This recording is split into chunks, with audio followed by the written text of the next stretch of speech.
Folks,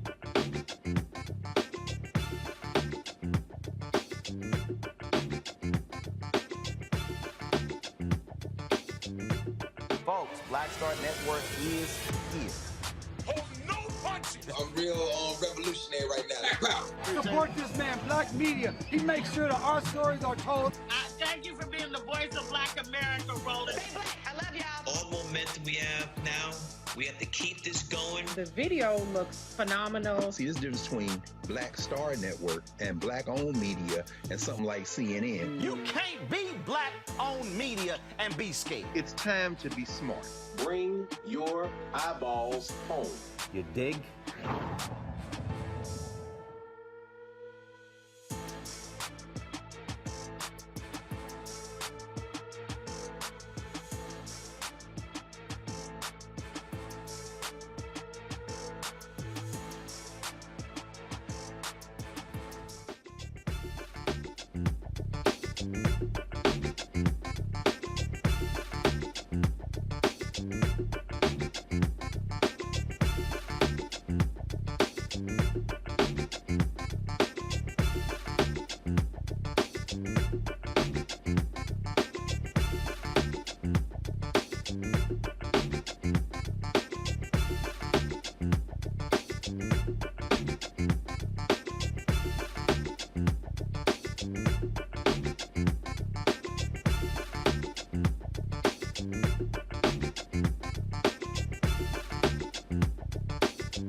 Today is Monday, August 1st, 2022. Coming up on Roland Martin Unfiltered, streaming live on the Black Star Network.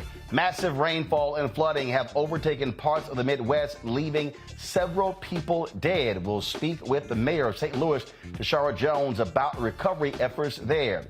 Folks, this weekend we lost two legends, actress Nichelle Nichols of Star Trek fame, and of course, NBA Hall of Famer and activist Bill Russell. Tonight, we pay tribute and honor the ancestors the only way we know how. An Ohio officer gets convicted of assaulting a black man. Airbnb was advertising former slave quarters as rental properties. Really? President Joe Biden catches COVID a second time. A second time. What's going on there? Folks, we'll cover that and lots more. It is time to bring the funk on Roland Martin Unfiltered on the Black Star Network. Let's go. He's got it. Whatever the biz, he's on it. Whatever it is, he's got the scoop, the fact, the find. And when it breaks, he's right on time and it's rolling. Best believe he's knowing. Putting it down from sports to news to politics. With entertainment just for kicks, he's rolling.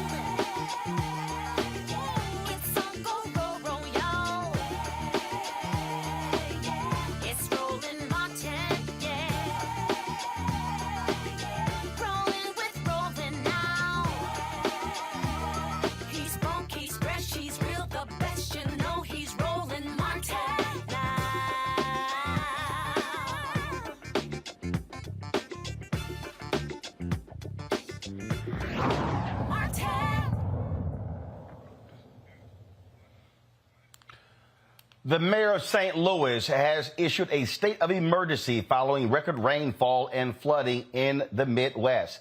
Last week, heavy rains brought rounds of flooding to the St. Louis region, prompting firefighters to help dozens of people escape the floodwaters.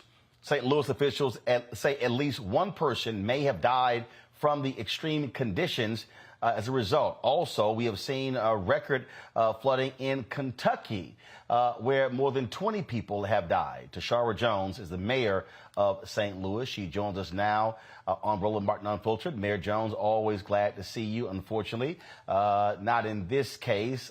It is always a tough task for a top elected official in the city to deal with natural disasters. And that's exactly what is happening there in St. Louis. Yes, thank you for having us, Roland, or having me here today to talk about what's going on in St. Louis, especially when we have experienced a 1 in 1,000 year flood event just last week.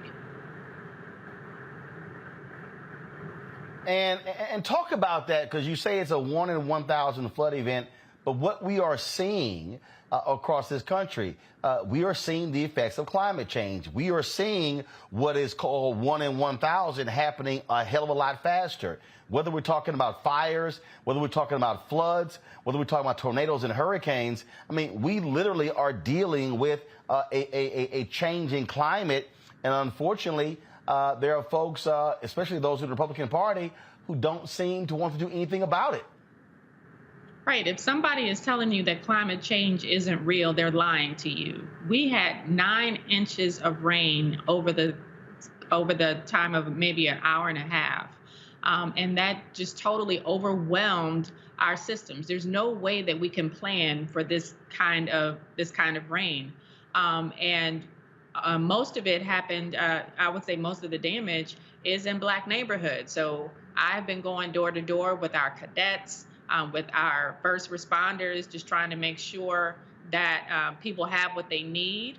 Because right after this rain today, we have triple-digit temperatures, and that's a bad combination when you have people whose electricity has been shut off because of the rain, because their HVAC systems and blowers are in their basements, and we have tons of people whose basements were flooded.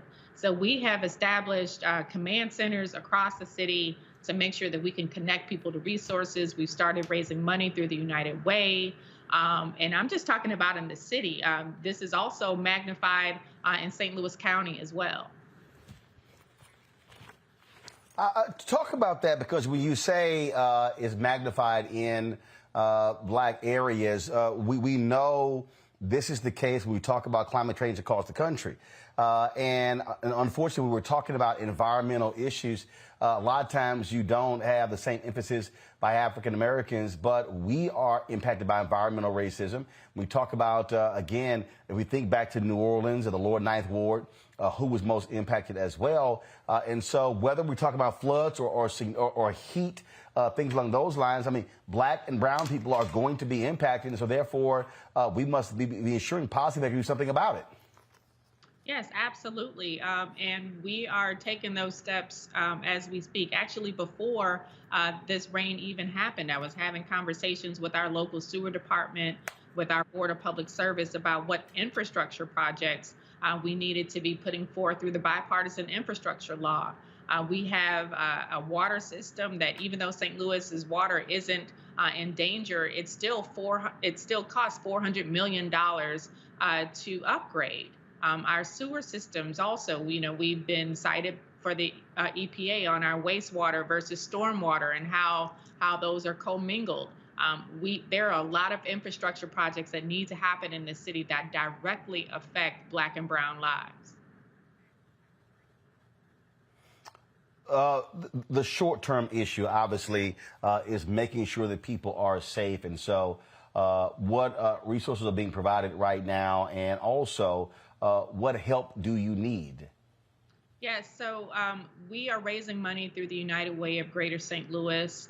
You can look them up online, as well as we are collecting items for people. Obviously, because people's electricity is out, they need food, water. They need things to help clean up their basement, cleaning supplies. We're thankful to Procter & Gamble for a healthy donation of cleaning supplies.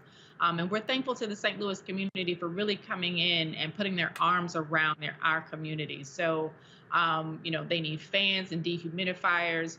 window AC units. We need HVAC technicians to help fix a lot of the HVAC units that are, again, that were flooded. And so we are seeing the community come together, but it's going to be a lot of digging out over the next several weeks. Indeed. And so if there's anything that you need from our audience, certainly please let us know.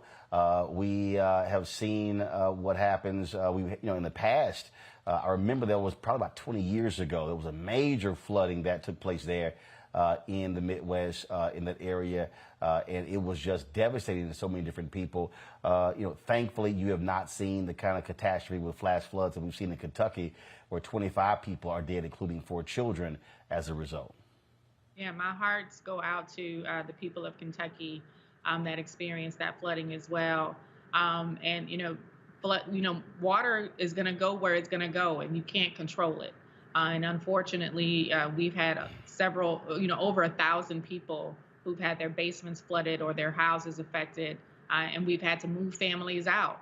I remember I spoke to a 100-year-old former police officer, just a beautiful woman. She refused to leave her house, but so her neighbors are coming to take care of her and try to make sure that she's okay. But her basement flooded, so but she refuses to leave. So we have a lot of elderly and seniors who were affected, who are going to need help restoring their homes and getting things back on track. All right, then, Mayor Tashara Jones, we certainly appreciate it. Thank you so very much. Give my best to the folks there in St. Louis. Thank you, Roland. All right.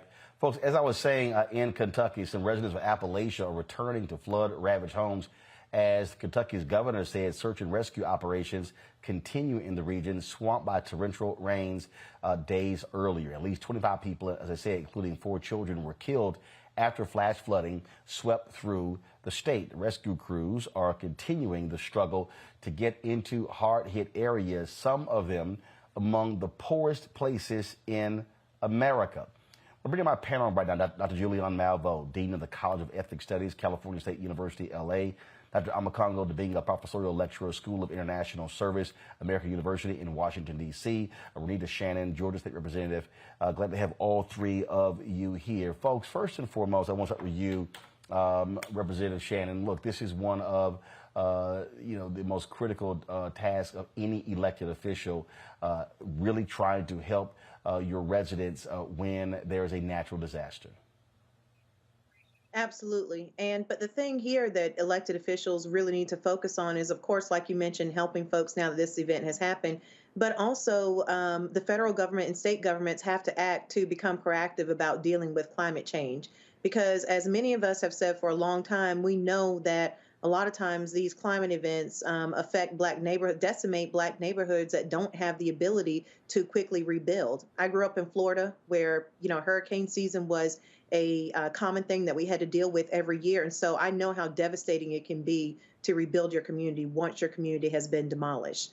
This is just something that we've all got to take seriously. And we're going to need leadership from the federal level as well as the state level to really just get serious about climate change.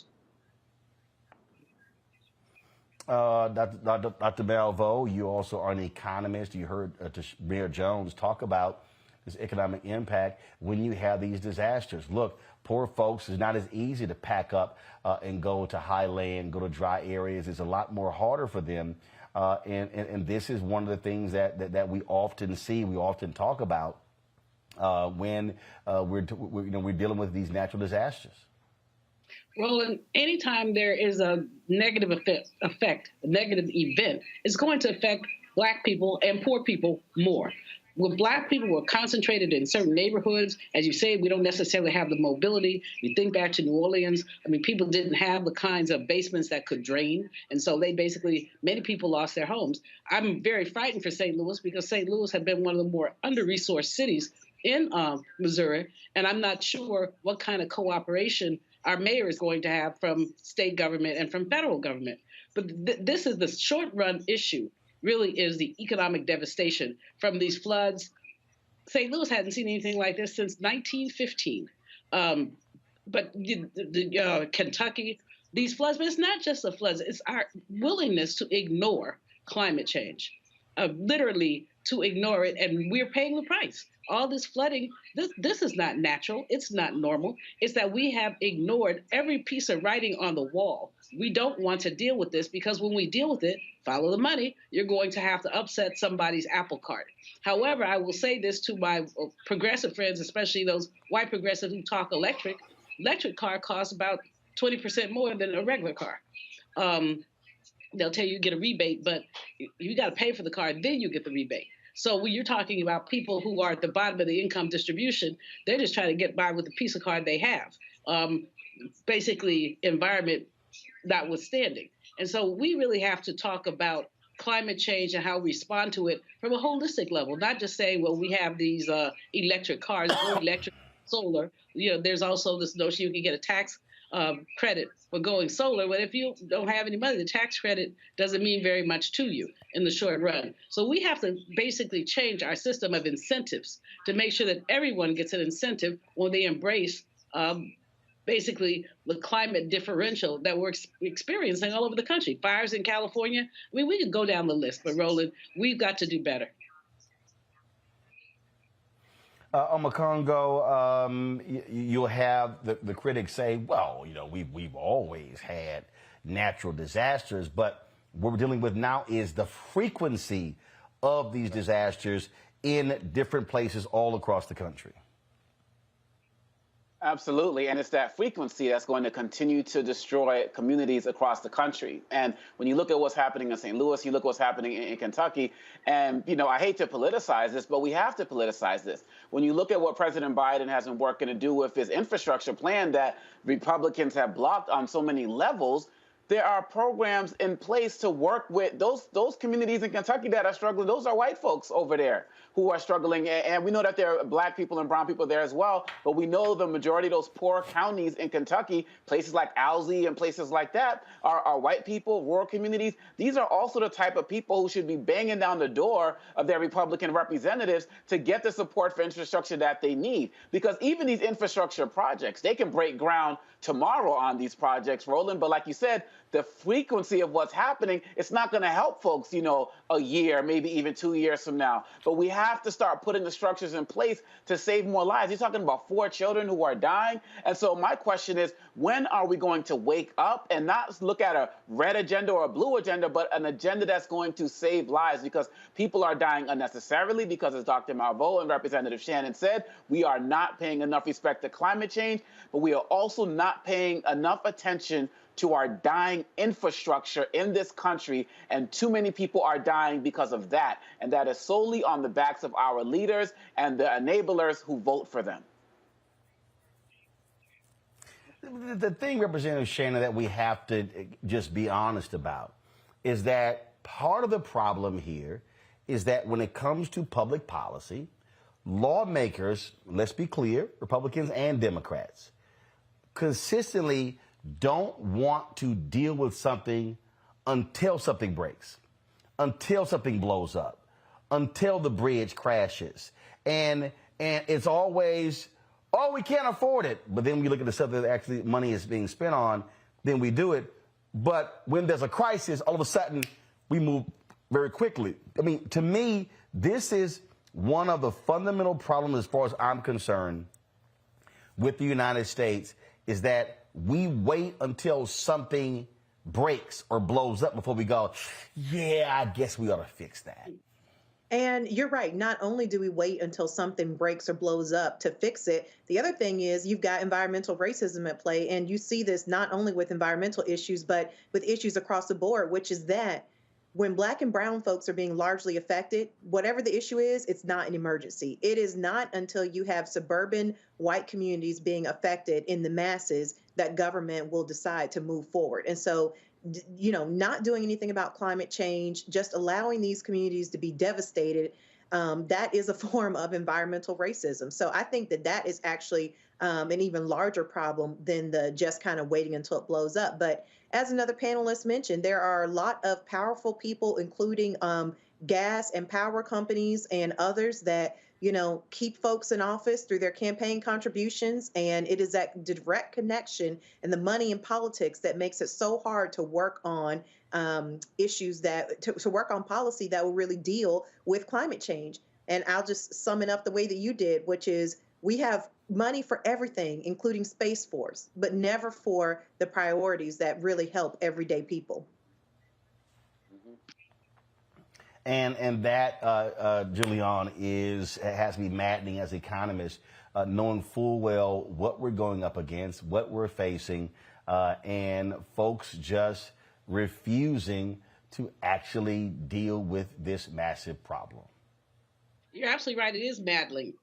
I mean, I've talked to several Black economists in the last couple of days because we've been talking about what can we do. And the answer is, we don't know the answer because we can't move these politicians. I mean, the fact that Manchin and Schumer got together to do this Inflation Reduction Act, which has mixed use, but to do that is a promising sign. But Manchin he has cleaved closely to coal, even though coal is a dying source of energy. And as long as you have politicians who are on the payrolls of certain industrialists, we're not going to get anything done. The only hope I see, Roland, is some of these younger people who about had it. The younger people, they will be gone, and they will inherit this putrid planet with all of its flaws. We will have drank up all the water, we'll have chopped down all the trees and left them with a mess. And many of them are saying now, no, we're not having it. And so if they take that energy and go to the polls, and I know a lot of them say, the Democrats aren't spit, and neither are the Republicans. Well, they may be better spit than the Republicans, and that's not it. It's not a short-run electoral victory. It's a long-run structural change. So I think Omekongo said something about dying infrastructure. Our country gets like a C- from the National Association of Civil Engineers on our infrastructure. For our bridges, it's a D-. If we could go down and look at each thing. For our waterways, it's a C-. We're supposed to be the biggest and the baddest and in the world, but we have a mediocre infrastructure that we have not bothered to improve. And in doing that, we're basically strangling not only our planet, but also the youngins who will inherit it. All right, indeed. All right, folks, got to go to a break. We come back. More news of the day. Biden gets COVID for a second time. Also, we will have reflections on two legends who we lost this weekend, one in Hollywood, one in sports. You're watching Roland Martin Unfiltered right here on the Black Star Network. Folks, don't forget, download our app, all platforms, Apple phone, Android phone, Apple TV, Android TV, Roku, Amazon Fire TV, Xbox One, Samsung Smart TV. And please, we want you to support our Bring the Funk fan club. Your dollars make it possible for us to do what we do in terms of traveling around this country, covering the stories that matter. Our goal, folks, is to get 20,000 of our fans contributing on average $50 each for the year. That's $4.19 a month, 13 cents a day. And again, you can give to us several different ways. If you want to send a check or a money order, do so to P.O. Box 57196, Washington, D.C. 20037-0196. The Cash App is $RM Unfiltered. PayPal is R Martin Unfiltered. Venmo is RM Unfiltered. Zelle is Roland at RolandSMartin.com. We'll be right back.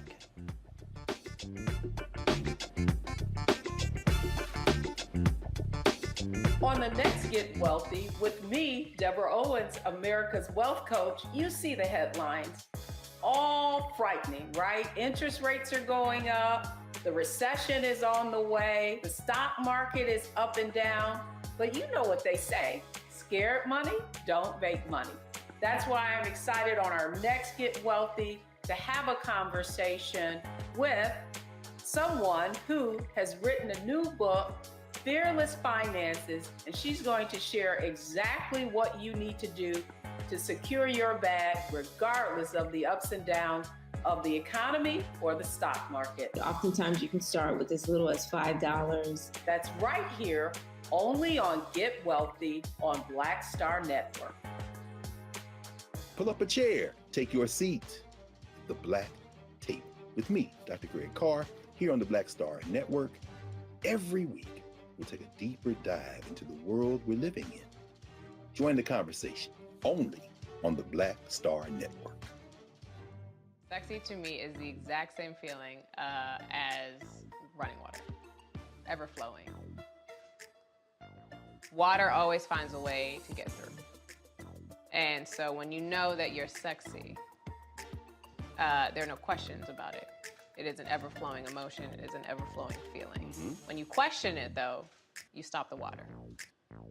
Mm. I struggle with this a lot, mainly because I've been told what sexy should look like, what it should feel like. As a model who did Sports Illustrated, you're told that this is what sells sexy, but then you travel the world and what's sexy to one person is not sexy to another person.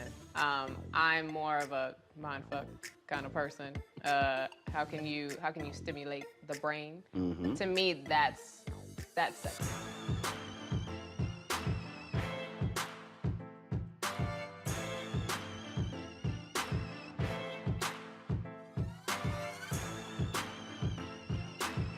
Hi, everybody. This is Jonathan Nelson. Hi, this is Cheryl Lee Ralph, and you are watching Roland Martin, Unfiltered.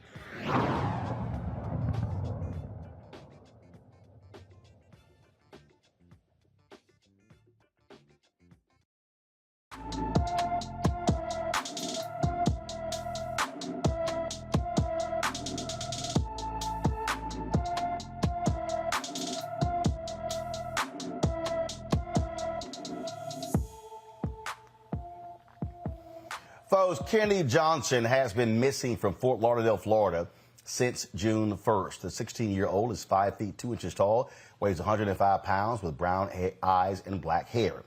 Kennedy recently dyed her hair reddish brown. She has piercing in her ears and nose. Kennedy has a tattoo on her right forearm of the word blessed. Anyone with information about Kennedy Johnson should call the Fort Lauderdale, Florida Police Department. Their number is 954-831-8700, 954-831-8700. In Ohio, a Euclid cop has been convicted for assaulting a black man 5 years ago. That's right, folks. Friday, a jury found Michael Amiot guilty on 2 counts of assault and infringing on Richard Hubbard's civil rights. Amiot claimed self-defense, but the body camera footage said otherwise. The city of Euclid has paid Hubbard a $450,000 settlement. Amiot faces a maximum of 360 days in jail. His sentencing hearing has yet to be scheduled. You know, the thing that jumps out right here, Omakongo, again, cop lies, body camera proves otherwise. This is why, and again, let me be clear, folks, the body camera is not a panacea. But I remember when there was a California Police Department, accusations of police brutality dropped dramatically when they got body cameras. Folks who were claiming it proved they didn't do it. And so the reality is body cameras serve a purpose of protecting the citizens, protecting the cop if somebody's lying.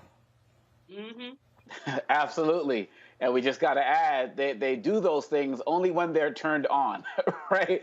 And we've seen that some police have gone out of their way to figure out ways to not have the body cam go on or be blocked. Look, if I was a police officer, I would want the cameras. You also see in some states now, right? You have some legislators putting out laws or bills that you can't even record. You have to be at a distance of 8 feet away. They're trying to do everything to block people from recording these incidents. And our thing is like, what do you got to be afraid of? And the fact that you have this body camera video, but it still takes, 4 or 5 years for this brother and his family to be able to get some form of justice. And this man's just going to serve a year in prison, or maybe he's going to lose his job. But we all know we don't have the George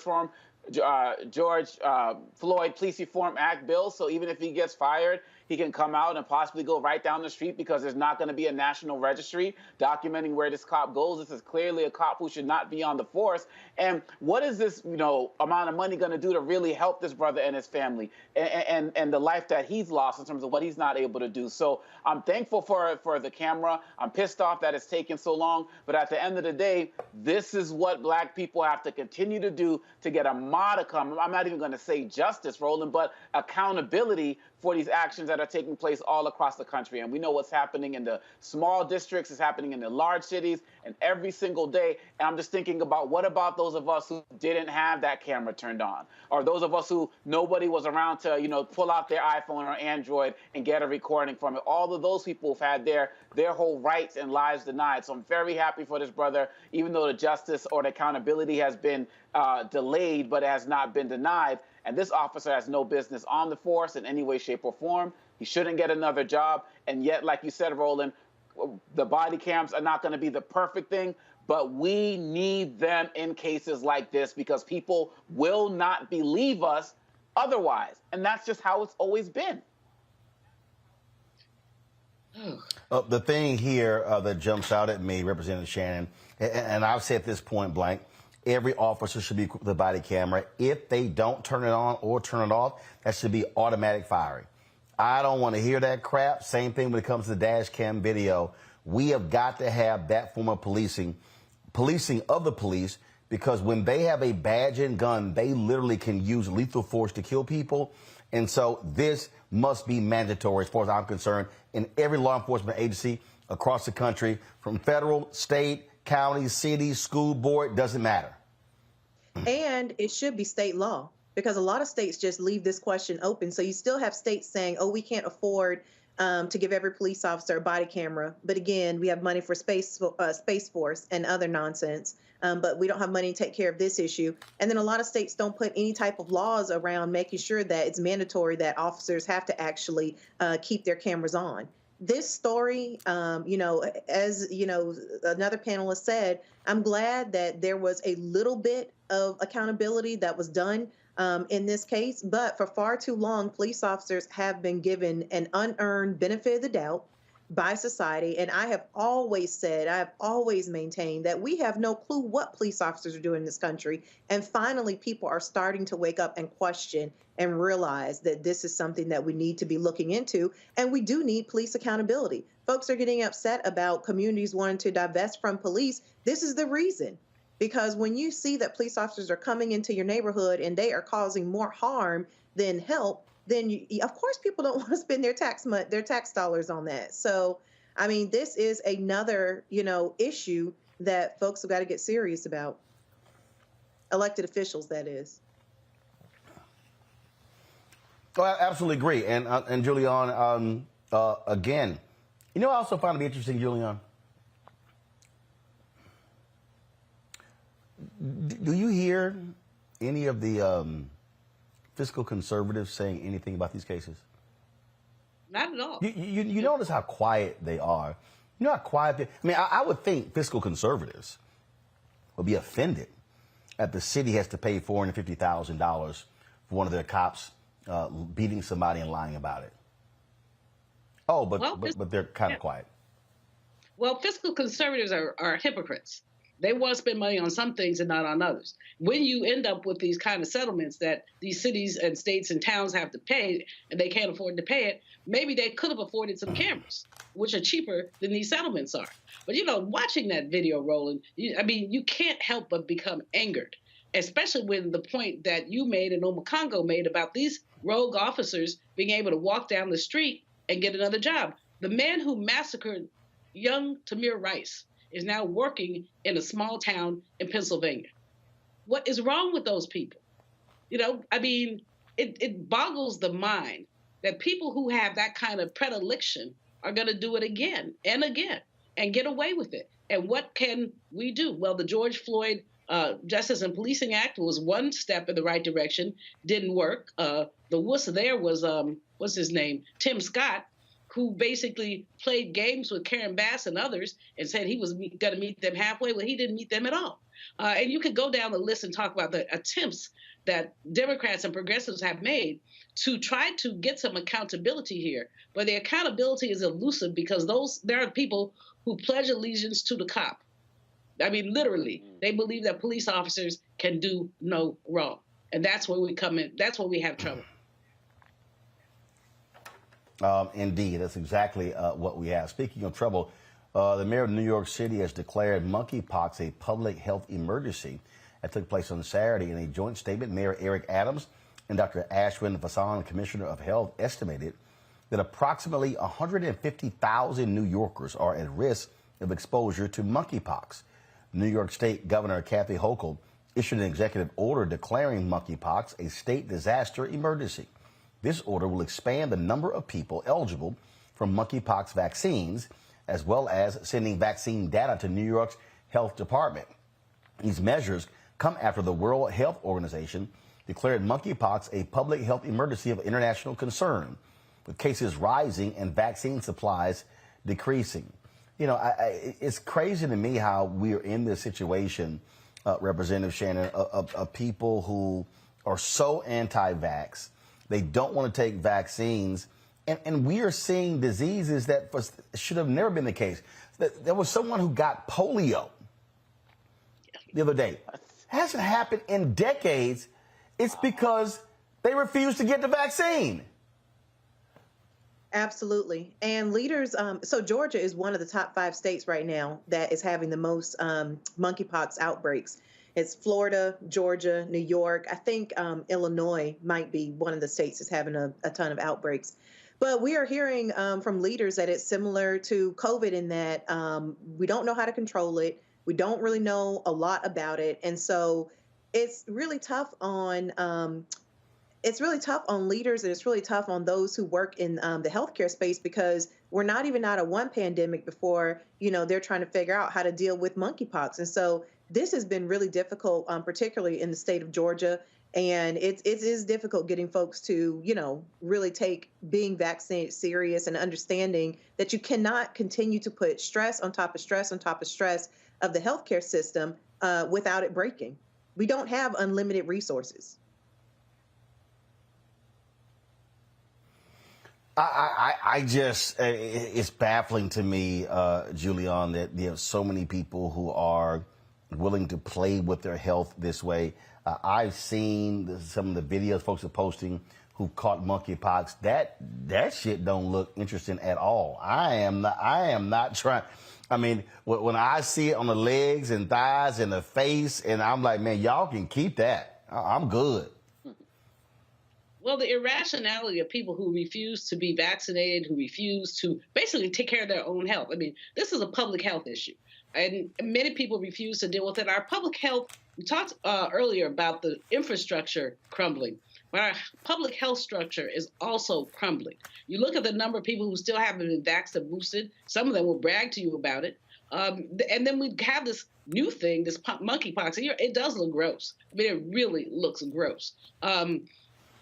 But in any case, if you want to look like that, go for it. Just stay away from me, because apparently even if you brush up against somebody with this stuff, you could catch it.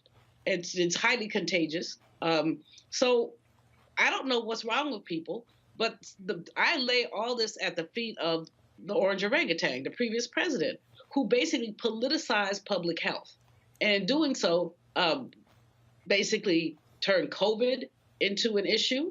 They may have turned monkeypox into an issue, just because these people who follow him about COVID, it's like passing the baton and they're going to just regurgitate the same old nonsense. It's a frightening situation, and people need to grow up and grow up, wake up, and vax up, frankly.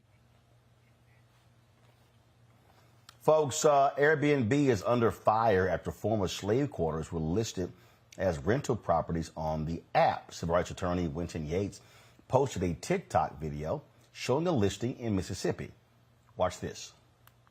This is not okay in the least bit. And I know there's going to be somebody that says, oh, you're looking for controversy where it doesn't exist. No, this is an 1830s slave cabin that is up on Airbnb as a bed and breakfast.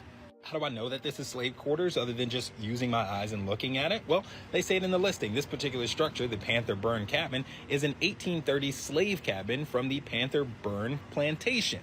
How is this okay in somebody's mind to rent this out, a place where human beings were kept as slaves? Rent this out as a bed and breakfast. Here it is. That's it right there, the slave quarters next to the big house. It's in Greenville, Mississippi. That's the host, Brad, the super host. But what really kills me is reviews. Memorable. Highly recommend watching the sunset. We stayed in the sharecropper cabin and ate in the main house. Enjoyed everything about our stay. The cottage, the history, the tour, the breakfast, and all was great. We stayed in the cabin and it was historic but elegant. A slave cabin is elegant. What a delightful place to step into history, Southern hospitality, and stay a night or two. Cool spot, way better than a hotel. Maybe you're thinking, okay, maybe this will give people insight on how enslaved people had to live, their living conditions. No, not at all.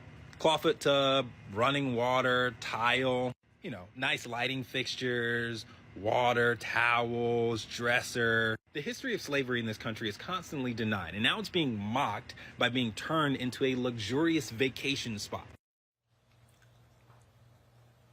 Omokongo, since Yates' video was posted, the listing has been taken down. However, other listings have been found in Georgia and New Orleans. Yates suggested that the properties should be memorialized as historical sites to educate citizens about the cruelty generations of African Americans withstood. Your thoughts? My first thought is, imagine Airbnb having a listing saying, we have a site here that was used where people stayed during the Holocaust. How long would that be up? So I don't believe Airbnb, when they're acting like they kind of just noticed this, similar with Zuckerberg and Facebook and all of the hate things that they let proliferate on Facebook. They know how to track these things down. And I applaud the brother for bringing this to our attention, because really at the end of the day, we know better here, but people out there in general may look at this as an individual issue, but this is part of a larger issue of what people are doing in this country to try to minimize our experience in America. The fact of the matter is, there was another comment that said something to the effect of, now we know what it's like to have experienced living in slave quarters. Like, they just said that like it was all good, like it was all cool. Like, seriously? But when you couple this, Roland, with people trying to remove conversations about slavery from the books, you can't talk about slavery without making white people feel uncomfortable in certain states. When you look at, President Trump, who when he was in office, tried to get rid of things like diversity trainings, and they're like, this is all part of it. This is why these guys like Brad on Airbnb are able to get away with it, because they are part of a movement to destroy and disrespect and ultimately make our contributions to this country disappear. And let's not forget those history books coming out of Texas where they're talking about slavery as forced migration or migrant workers or involuntary relocation. This is all part of it. Like the brother said, it should be a historic site, but people are using it to diminish our experience. I'm glad Airbnb has taken it down. They need to act faster, because like you said, this is not the only one. And we need to keep calling. We are the defenders of our culture. And we need to keep calling it out wherever we see it and be willing to pull our dollars from any place that is willing to support something like this in any way, shape, or form. I don't get the damn fascination, Representative Shannon. I don't.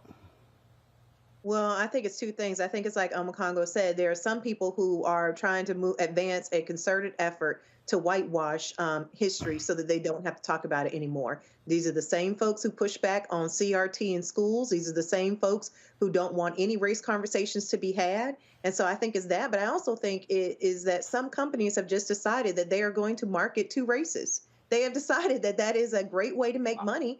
And I think until they are held accountable, they're going to continue to make money off of the folks who want to see this stuff. So I think that we've moved into a new segment where, a new time where folks are not, you can't really shame a company, you can't shame all companies into, not outwardly making money and just marketing to racists. And I think that's what this is. Julian? This is why we need ethnic studies. This is why we need, but this is why California, in so many ways, is on top of it. Secretary of State Shirley Weber introduced legislation a couple of years ago that required anyone who attends a Cal State to at least take one ethnic studies class. It's trickled down to the community colleges and even to the high schools. And this is why, because you have these people who are in pure denial. And this really is about cultural erasure so that it didn't happen. I mean, I remember years ago when somebody wrote a piece and a white boy responded saying, well, enslavement really wasn't that bad. really wasn't that bad. You know, you got fed, you know, you got clothed. This was a comment out of somebody who seemed to have a little sense until they opened their mouth. Our country is in denial, and until we get real with what happened to Black people, we will never prosper. We truly will never prosper. We're relitigating the 60s and the 70s, and 50 years now, if we don't fix it, we'll be relitigating them again. And this guy at Airbnb, I just want his address. That's all. Just his address. You know, because this is absurd. And all those people are kind of lovely, elegant. Right. Let somebody put an iron collar around your neck and have you outside for 12 hours, and then you tell me what's elegant. These people have no cultural sensitivity, but they don't have to. They're not forced to. And we have to be the ones to force them. Got it. Folks, President Joe Biden tested positive again for COVID-19 and is now in isolation again. Biden began isolation on Sunday after testing positive for a rebound case of COVID-19 on Saturday. White House officials say Biden had 6 close contacts before testing positive a day earlier, which sent him back to isolation. None have since tested positive. Biden emerged from isolation last week after testing negative on rapid antigen test on Tuesday. Sunday is considered day 1 of positivity in Biden's latest isolation period. He is now isolated in the executive residence where he continues to work. In NFL news, Cleveland Browns quarterback Deshaun Watson will be suspended for 6 games of the upcoming NFL season after being accused by 24 women of sexual assault and harassment. But there's no fine. The allegations began to surface in October and stem from a series of massage sessions that were booked outside of the medical and training protocol of his former team, the Houston Texans. He was traded to the Browns in March after 2 Texas grand juries declined to indict him. The NFL had wanted an indefinite suspension for Watson, which would make him ineligible to play until at least the 2023 season. But the NFLPA signaled that it believed Watson would land a sentence far short of an indefinite ban, releasing a statement that they would abide by any ruling without any appeal and urged the NFL to do the same. Now, it was a federal judge, a retired federal judge, who actually heard the case and who ruled here, deciding that it was necessary for the 6-game suspension as well as no fine. This has actually roiled a lot of different folks. It's been a lot of controversy, not only this ruling, but also, of course, people are still pissed that the Browns signed Watson to a 10-year fully guaranteed contract worth $230 million. What's interesting about this case, Omakongo, is that you have folks who are saying, hey, 24 accusations by these women against Deshaun Watson. Then you have folks say, well, wait a minute. 2 grand juries looked into it and chose not to indict him for any of this. Now, the NFL's personal conduct policy does not require someone to be indicted or convicted. They could actually mete out their own penalties based upon the actions. They went to an arbitration, went to this hearing. This former federal judge made the decision and said 6 games, no fine. Your assessment? Talent trumps everything. And when it comes down to it, at the end of the day, that the league is racist and it's misogynistic. I mean, we can talk 1 or 2 accusations, maybe you can, but when you get into 24, at the very least, you got an issue of character, at the very least. And sports is all supposed to be about leadership and building character. But apparently, this man has so much talent that he's only going to get this 6-game suspension. And every time people feel like the NFL is making some form of progress in some way, shape, or form, it always gives us a case like this to remind us that it is still a racist organization and a misogynistic organization. And when I say racist, I mean it's not going to take a stand to really support Kaepernick and what's happening with the owners. When I say misogynist, it's always going to side, generally it's going to side more with the players than what's happening to the women. And I was pissed off that I saw more stories about him on the news today than about Bill Russell on these sports networks. Really, at the end of the day, I don't feel he has any business in the league. I feel like there should be some type of rehab or something that he needs to go. I personally feel like the brother needs some help. in some way, shape, or form. But ever since the situation with Ray Rice happened years ago when he was, found to knock out his fiance, I just realized how deep the misogyny in the NFL goes. And that was when I stopped watching. And that was before all of the kneeling stuff happened with Kaepernick. And so I feel like he should be gone a lot longer. I think that he got it passed because he's apparently good.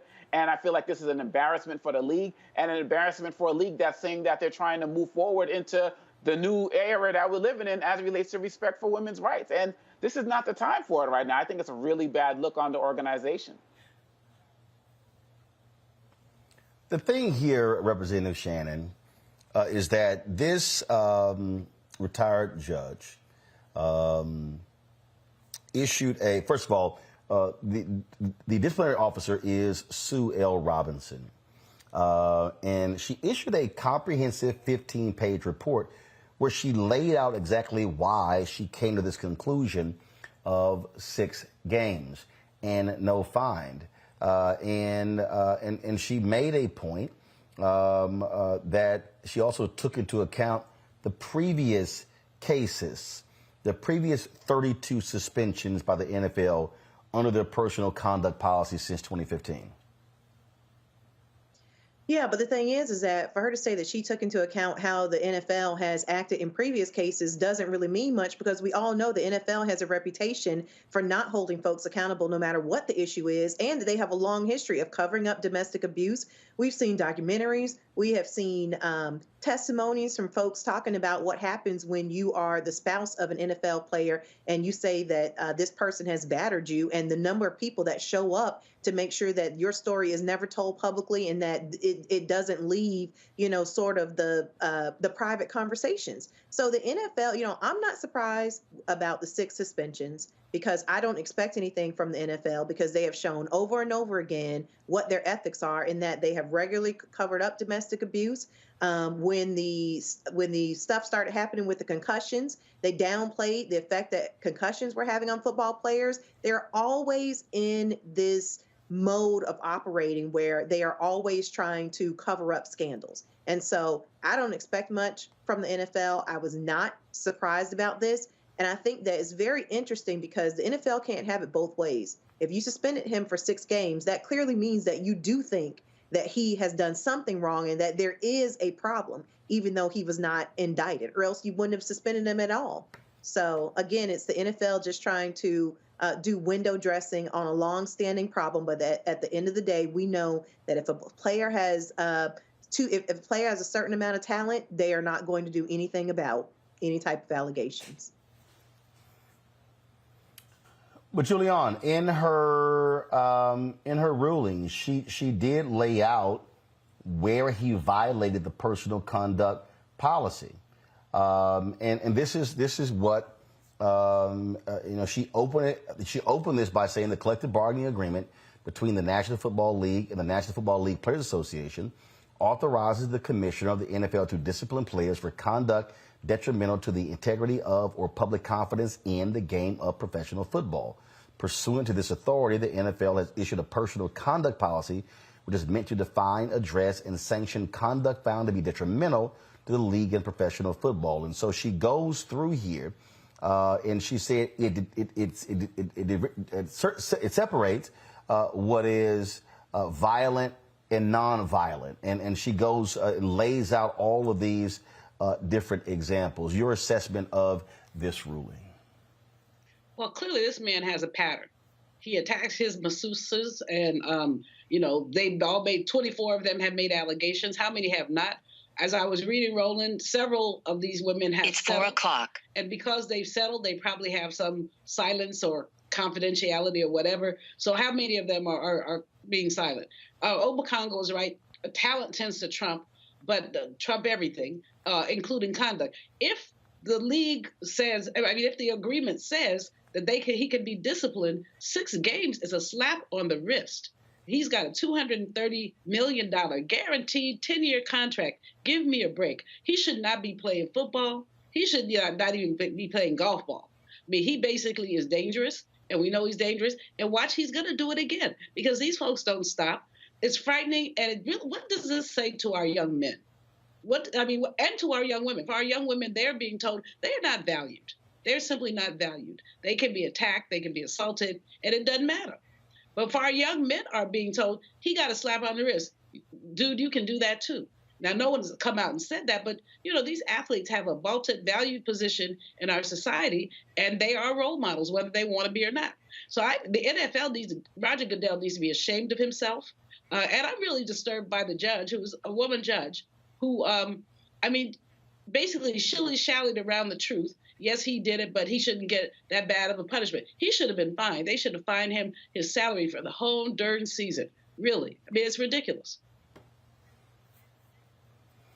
Folks, hold tight 1 second. When we come back, we will pay tribute to two icons we lost yesterday.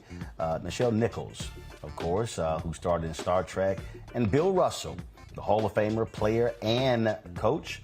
Both of them passed away yesterday. And so we'll pay tribute to them next, right here on Roland Martin Unfiltered on the Black Star Network. Hi, I'm Dr. Jackie Hood Martin, and I have a question for you. Ever feel as if your life is teetering and the weight and pressure of the world is consistently on your shoulders? Well, let me tell you, living a balanced life isn't easy. Join me each Tuesday on Black Star Network for a Balanced Life with Dr. Jackie. We'll laugh together, cry together, pull ourselves together, and cheer each other on. So join me for new shows each Tuesday on Black Star Network, A Balanced Life with Dr. Jackie.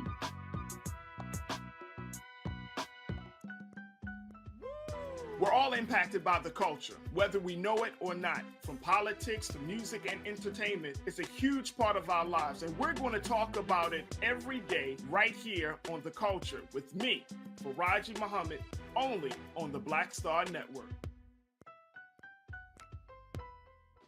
Hey, I'm Antonique Smith. Hello, everyone. It's Kiara Sheard. Hey, I'm Taj. I'm Coco. And I'm Lily. And we're SWV. What's up, y'all? It's Ryan Destiny, and you're watching Roland Martin Unfiltered.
All right, folks, welcome back to Roland Martin Unfiltered. It was sad news we got yesterday when the family of Bill Russell released a statement stating that the greatest of all time in the NBA passed away at his home at the age of 88 years old. Tributes begin to pour in from all across the globe, especially in the NBA, elsewhere. Bill Russell, what can you say about him? 11-time NBA champion. He was the first black head coach while still playing in the NBA. He was a player coach. It was just, when you look at his career, when you look at what he accomplished, he was a winner. He was an absolute winner. In fact, in the family's statement, they said, "It is with a very heavy heart we would like to pass along to all of Bill's friends, fans, and followers. Bill Russell, the most prolific winner in American sports history, passed away peacefully today at the age of 88 with his wife Janine by his side. Arrangements for his memorial service will be announced soon. Bill's 2 state championships in high school offered a glimmer of the incomparable run of pure team accomplishment to come. twice an NCAA champion, captain of a gold medal winning U.S. Olympic team, 11 times an NBA champion, and at the helm for 2 NBA championships as the first black head coach of any North American professional sports team. Along the way, Bill earned a string of individual awards that stands unprecedented as it went unmentioned by him. In 2009, the award for the NBA Finals Most Valuable Player was renamed after two-time Hall of Famer as the Bill Russell NBA Finals Most Valuable Player Award. But for all the winning, Bill's understanding of the struggle is what illuminated his life. From boycotting a 1961 exhibition game to unmask too long tolerated discrimination to leading Mississippi's first integrated basketball camp in the combustible wake of Medgar Evers' assassination, to decades of activism ultimately recognized by his receipt of the Presidential Medal of Freedom in 2010, Bill called out injustice with an unforgiving candor that he intended would disrupt the status quo. And with a powerful example that, though never his humble intention, will forever inspire teamwork, selflessness, and thoughtful change. Bill's wife, Janine, and his many friends and family, thank you for keeping Bill in your prayers. Perhaps you'll relive one or two of the golden moments he gave us, or recall his trademark laugh as he delighted in explaining the real story behind how those moments unfolded. And we hope each of us can find a new way to act or speak up with Bill's uncompromising, dignified, and always constructive commitment to principle. That would be one last and lasting win for our beloved number 6. That was a statement from his family. When I saw the news, I immediately called Janine to offer my condolences. I would often communicate with her. Bill wanted me to have his book that was reissued and sent to me, and it was always great to see him at NBA All-Star Weekend. He was always there representing the NBA. And I must say, Craig Hodges, Craig is our first guest. Howard Bryant also be joining us soon. Guys, let me know when he's there. Craig, it was interesting. I met Bill several years ago to the NBA All-Star Game, and I walked up to him and I said, man, I've been wanting to meet you. He said, no. I know who you are. I've been wanting to meet you. And we had a great laugh. He watched the news. He understood politics and culture, and he was clear. No. I know who you are, and we had just a great conversation, and it was always amazing to see him. And this is a man. He was beyond a basketball player. Absolutely, and for me, once again, condolences to his family and all. But for me, it was one of those heroes, one of those guys that I saw from afar growing up, and then when I got a chance to actually be in the league, he was all there. He was always there at All-Star Weekend, and when I won 3-point championships, he always congratulated me. And for me, he was the steadfast gentleman as well as a scholar, man. And when you look at the things that he was able to do from an athletic end, it's just awesome. And for me to have had a chance to meet him and like yourself, to just breathe in that history. And he was, look, you were known for your activism, and it cost you. This is a man who didn't just shut up and dribble. This is a man who played basketball in Boston, who had to deal with the virulent racists in that city. His daughter posted an item on Facebook talking about how their home was broken into and how they defecated in his bed, destroyed his trophies. Yet when he went down to the police station and reported, the cop said, well, raccoons must have knocked over his trash cans. And Bill then said he was going to apply for a gun permit, and it never happened again. So this brother here had no backup in him. And I love the part that the historical element of him coming from Oakland, California, and understanding his historical relevance to basketball at the time, but also understanding that he was an integral part of the civil rights movement, and being that iconic type figure, being able to stand his ground was something that many of us who were young boys at the time, that was an image and a model that we wanted to aspire to.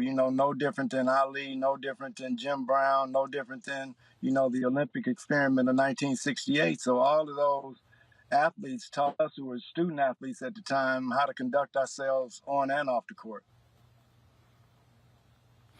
Journalist Howard Bryan, author, you have done pieces on him. You've covered Boston sports. Look, we could talk about Tom Brady and all of his successful wins. We can talk about Ted Williams. We can go on and on and on. I dare say there is no bigger sports figure in Boston, New England history than Bill Russell. Well, how can there be? Who has done what he's done? I mean, you think about what the Boston Celtics are. They are what they are, not because of Red Auerbach, not because of Bob Cousy or Bill Sharman. It's because of Bill Russell. He's the game changer. He is the icon. The Celtics had never even been to an NBA final before Bill Russell got there, not with Bob Cousy or Bill Sharman. They had never reached the NBA final with Red Auerbach as their coach until Bill Russell got there. And obviously, there are so many different ways you can look at what Bill Russell was. But when you're looking at him as a champion, he's peerless. 11 championships in 13 years, 8 straight championships, first black coach in North America, wins back-to-back championships in 68 and 69, wins the championship as a rookie, 56-game win streak, wins 2 NCAA championships, and then wins a gold medal, 21-0 in winner-take-all games, game sevens. I mean, there's no other way to look at it. I mean, say what you want about, oh, well, there were 8 teams in the league back then, or however you want to play it. But when it was go time, nobody was better than Bill Russell in the history of American sports. It's real. You know, Craig and Howard, and I'm going to start with Craig first, then go to Howard. It sort of Can drives I first just me say crazy what's up to Craig when I Hodges? listen. Hey, what's up, Brother Hood? Good to hear you, man. Can I just Yeah, say, go ahead. I just had to say it because it's Craig Hodges, and I'm glad to be on this with you. It's just an honor. Brother, I'm honored, man. I'm honored with that historical perspective that I know you have, man, and our people need to hear it, man, especially coming through Roland, man. So I appreciate both you brothers for sure. Well, I appreciate both of you taking the time with us. Craig, it sort of drives me crazy when I listen to these people who get into these silly arguments about who's the greatest of all time, Michael Jordan, Bill Russell. You talk about Kareem as well. But what offends me the most is not even that debate, because first of all, I think it's stupid to try to sit here and compare eras. It's just. But the thing that pisses me off is when people go, oh, but if Bill Russell played in the Jordan era or any other era, he would just be a regular guy. I'm like, y'all have no idea what the hell you're talking about. Exactly. And, and I think that's one of the things where so much of the footage from those days are not really taught about or looked upon. But when you just look at his athleticism of being able to block a shot, sprint to the other court, and lay the ball up, and then you look at Wilt. You think about it, the players that he played against in those 8 teams or whatever he had, you're talking about some of the greatest centers of all time when you're talking about actually playing, basket to basket, and athletes who were running in the court as, sometimes giants. So when I look at, when we talk that whole GOAT thing, I think it's only one GOAT, and that's Muhammad Ali. Everything else off of that is, when we talk about the best of all time in basketball, it was like Howard said, man, the brother is unpeered in as far as winning is concerned, and that's why we play is to win. Howard, the reason I say it's always a silly argument, and people who say, oh, if he was in this era, it's because of this right here. How Bill Russell thought. One of the smartest players. I mean, this wasn't just just gifted athletically. The mind was also brilliant.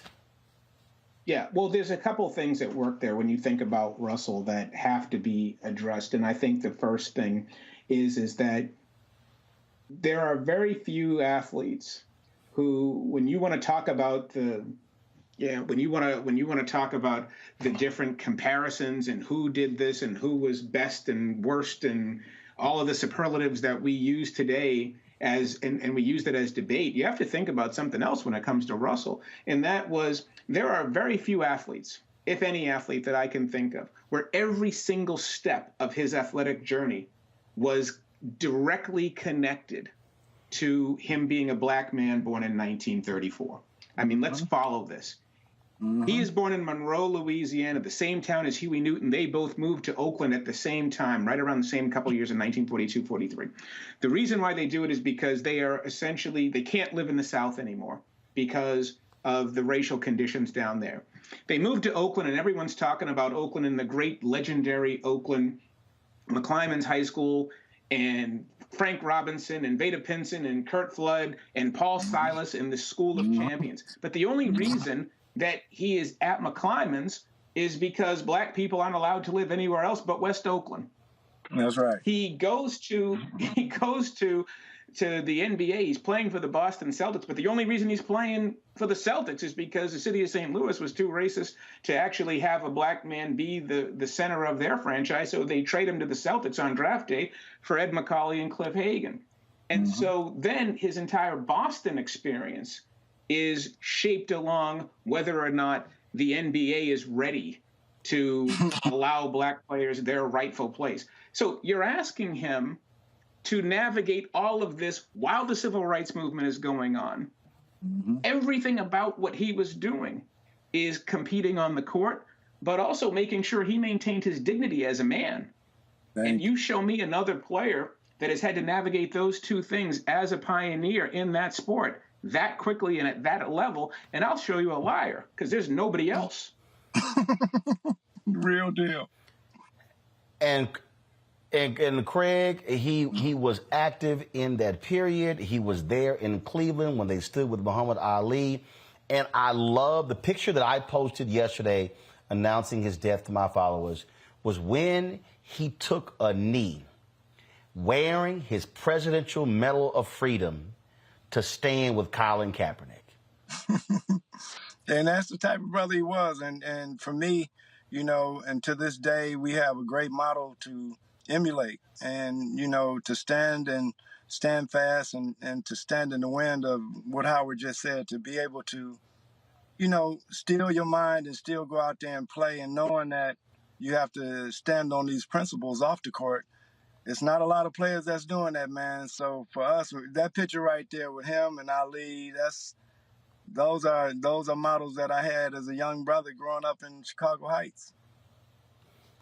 Yeah, no question. It's just such an enormous loss. Howard, go ahead. I'm sorry. I was just going to say, it's just such an enormous loss when you're thinking about this because of all the different areas that Bill Russell touched. And I think one of the things that I love most about Russell is me being a kid growing up in Boston, that this city, before the Larry Bird era and after Bill Russell retired in the 70s, when you were a black kid from Boston, this was your team. Not Southie's team, not Eastie's team, not, you know, the other half of Dorchester's team. This was a black team. My mother used to tell me stories about how she used to go to the garden back when I was in her belly. So it's so funny when you think about Boston. Think about the other piece of Boston. You bring in Bill Russell. You do not have a championship in this city without Bill Russell. Bob Cousy had to navigate the fact that, what do? I'm the great Bob Cousy. I am the anchor of this Celtic basketball team, but that guy's better than me. And I have to concede that this is his team now. And Bob Cousy didn't really want to do that. You have Red Auerbach, who's the first guy to put 5 black players on the court at the same time. He hires Bill Russell. Bill Russell's the first black head coach in North American sports. That's right. So there is a history there. And when you're growing up in Boston, Russell is the specter of all of this. And for us growing up now, I'm an 80s kid, and now it's the Bird era, and now the Celtics are the white team, and everybody's looking at you going, how are you going to root for the Celtics? And I'm like, because we come from Bill Russell. That's right. That's right. That's why. We come from JoJo White. We come from DC and Sam Jones. We come from Tiny Archibald. That's our team.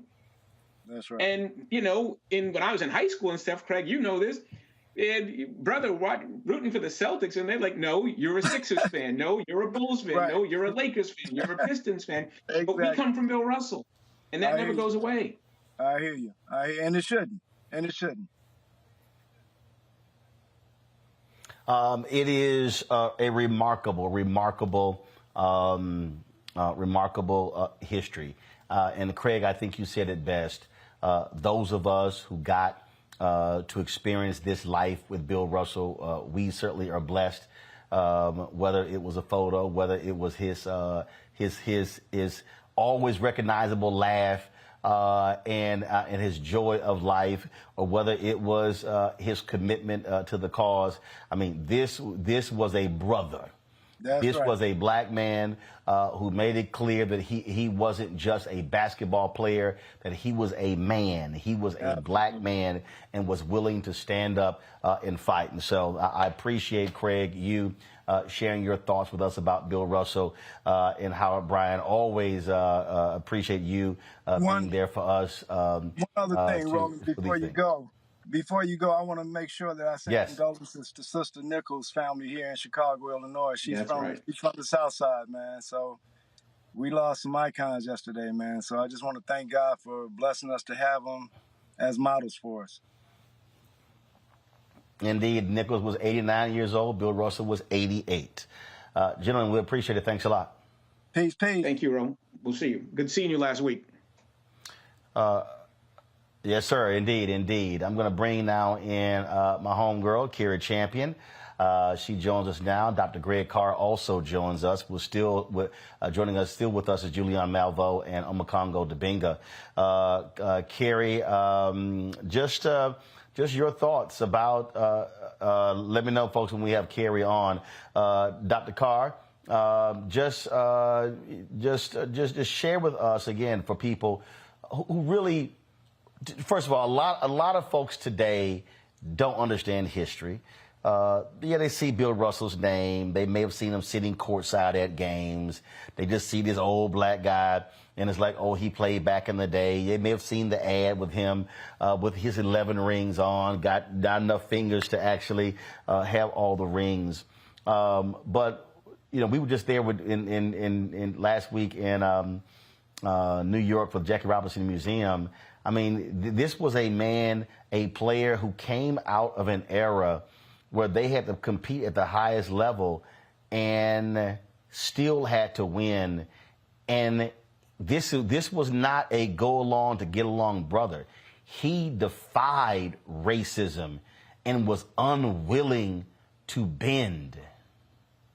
Absolutely, Roland, and you've done it again, brother. Already off with a bang. These incredible tributes. You're adding another one now tonight. Good to hear our brother Craig Hodges, who paid the professional price for his stance, and our brother Howard Bryant, who really put Bill Russell in context. When you look at a William Felton Russell, and I'm glad that the family sent you a republication. And, I had to pull my copy of Second Wind down. This is his autobiography. And I recommend it. In terms of a sports figure, it doesn't get any better than Second Wind because it's really not about basketball. As we know, and Brother Craig said, he represented Oakland, but the brother came out of Monroe, Louisiana. His mother and father, strong people. You start talking about Sister Katie and his father, Charles, who they called Mr. Charlie, and his father's father, the old man, as they called him. Bill Russell, and you talked about that iconic moment when Jim Brown and a young Lou Alcindor, still just out of high school, Power Memorial High School, stood with Muhammad Ali there in Cleveland. We just passed the 5th anniversary of it, 1967, June 1967. That was the same year that Bill Russell, as he writes in Second Wind, he said the old man, his grandfather, saw the only game he ever saw him play. He said it was an exhibition game with the Boston Celtics, and after the game, he said his grandfather went looking for the segregated bathroom in the arena, and his father had to take his father and they peed where the white men peed. Now, that may seem like a small thing. They say it was in the locker room. He noticed his grandfather was crying. So they thought, are you in pain? Is everything all right? Bill Russell says his grandfather was like, I never thought I would live to see the day when water would run off the back of a white man hitting a black man and a black man hitting a white man. And they were friends. He said those two were friends. He was talking about seeing Sam Jones and John Havlicek showering in the locker room. Bill Russell came out of the fields of Louisiana, as we heard Howard Bryant say. And in this book, Bill Russell says things like every militant you see right now is published in 1979. He says they're all in debt to Malcolm X. Malcolm X spoke more truth than anybody I ever knew. He said, but I defended Roy Wilkins, who many people call Uncle Tom. He said, why? Because I never doubted his motives. He talks about going to Africa. The State Department sent him to Africa in 1959 because they wanted to send him on a goodwill tour to Latin America and different places. He said, no, can I go to Africa? And then he writes about being there during the early days of the independence movements. Bill Russell ended up owning land in Liberia. Brother, that same Liberia you toured and brought back those stories for us here in the Black Star Network. And there's story after story after story about that. Bill Russell was always crystal clear. And so I'll just end it now for this. And Kobe Bryant told this story many times. He said, he asked Bill Russell, how did you deal with the racism?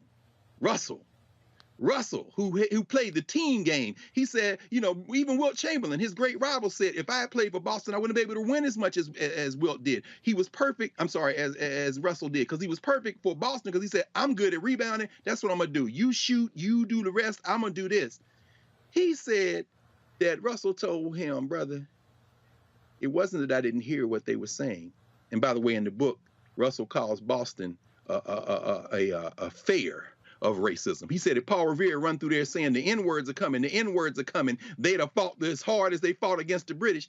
He said it wasn't that I didn't hear them.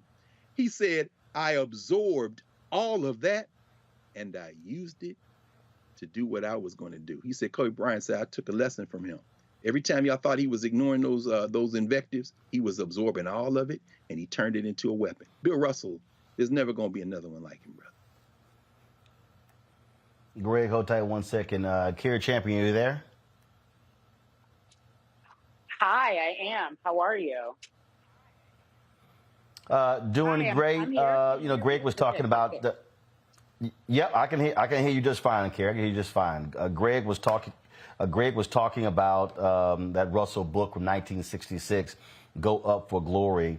And he's right. I was looking through my DMs here, and his wife Janine sent a DM to me, and she said that Bill just released. This was December 8th, 2020. Bill just released his 1966 book, Go Up for Glory, last month, and we would love to send you a signed copy. Bill does not do any live interviews, and it is limiting getting the book out to this generation. It tells about his fight with the racism he experienced. If you would give me an address and email that would both get direct to you, we would love to send a copy and an email gift from our company. If you would feel comfortable sharing the book on social, we would really appreciate it. Left her phone number here.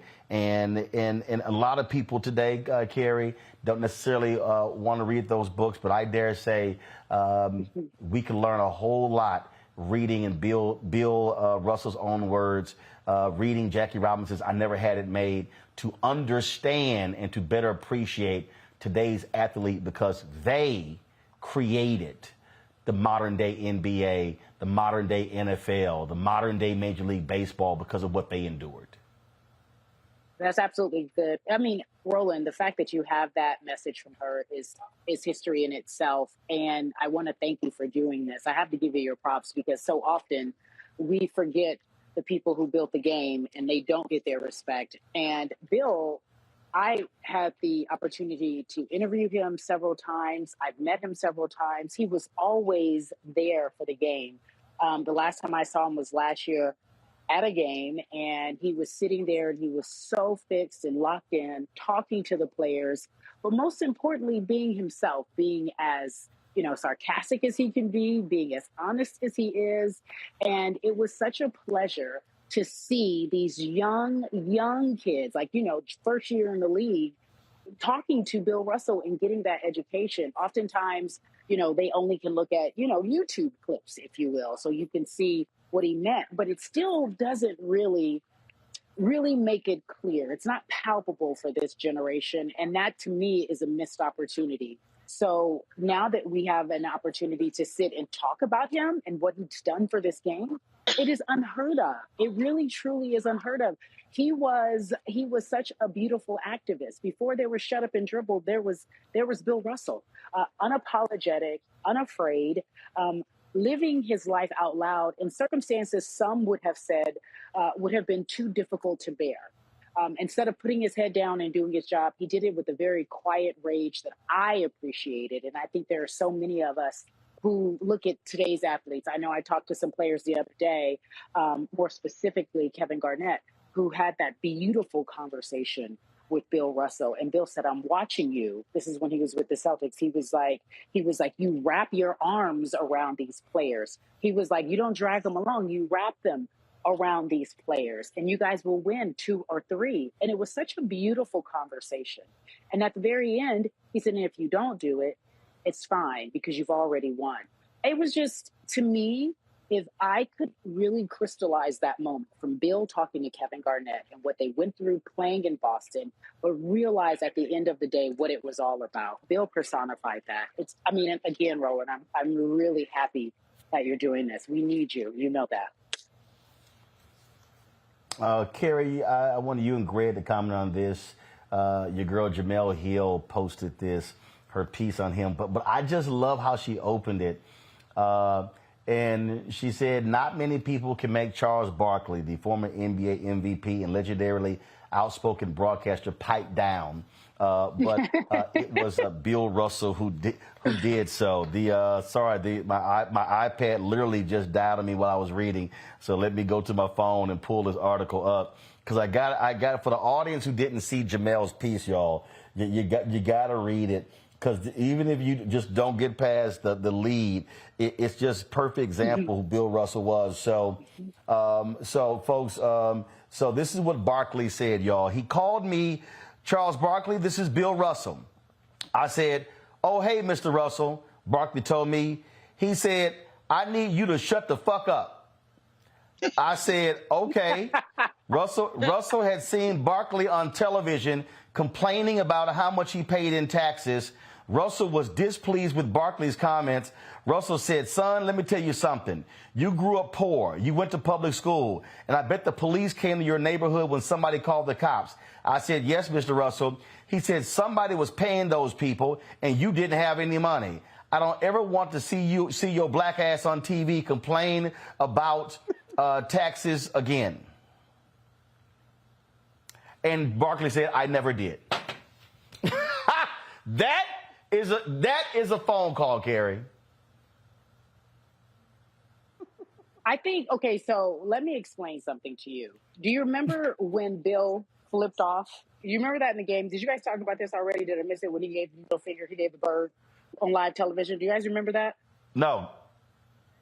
No, go ahead. He was at a game. I think it was an all-star game, and he was going back and forth with another player, and he ended up giving him the bird. And to me, that was quintessential because I don't have time to explain it to you. He got to that age where he didn't need to be kind. He needed you to just shut the hell up and let me finish. And I think that is apropos. You know, Jamel always has one for you. Those are great stories. Nobody can make Chuck shut up. He will talk forever.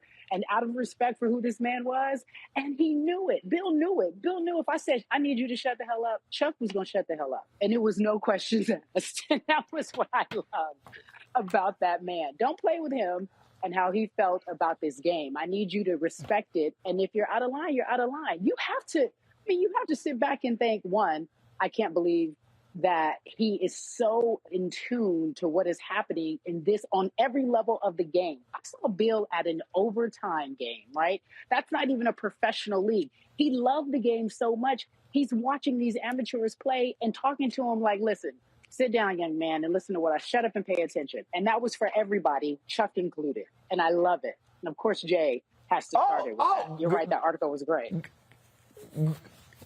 Greg, Dr. J, we were at the Jeffrey Osborne golf tournament a few years ago, and he told me this story. He said that he was walking with Bill Russell, and they were at some game. It could have been an all-star game or something along those lines, and Dwight Howard was on the court practicing, and Bill Russell called him over, and he said, young man, he said, you work out too much. You need to give your body rest. Stop lifting weights on your day off. Rest your body. And Dwight sort of just blew him off. And Dr. J said, Roland, if Bill Russell gave me some advice as a player, I'm damn sure going to listen. He got 11 rings. How many you got?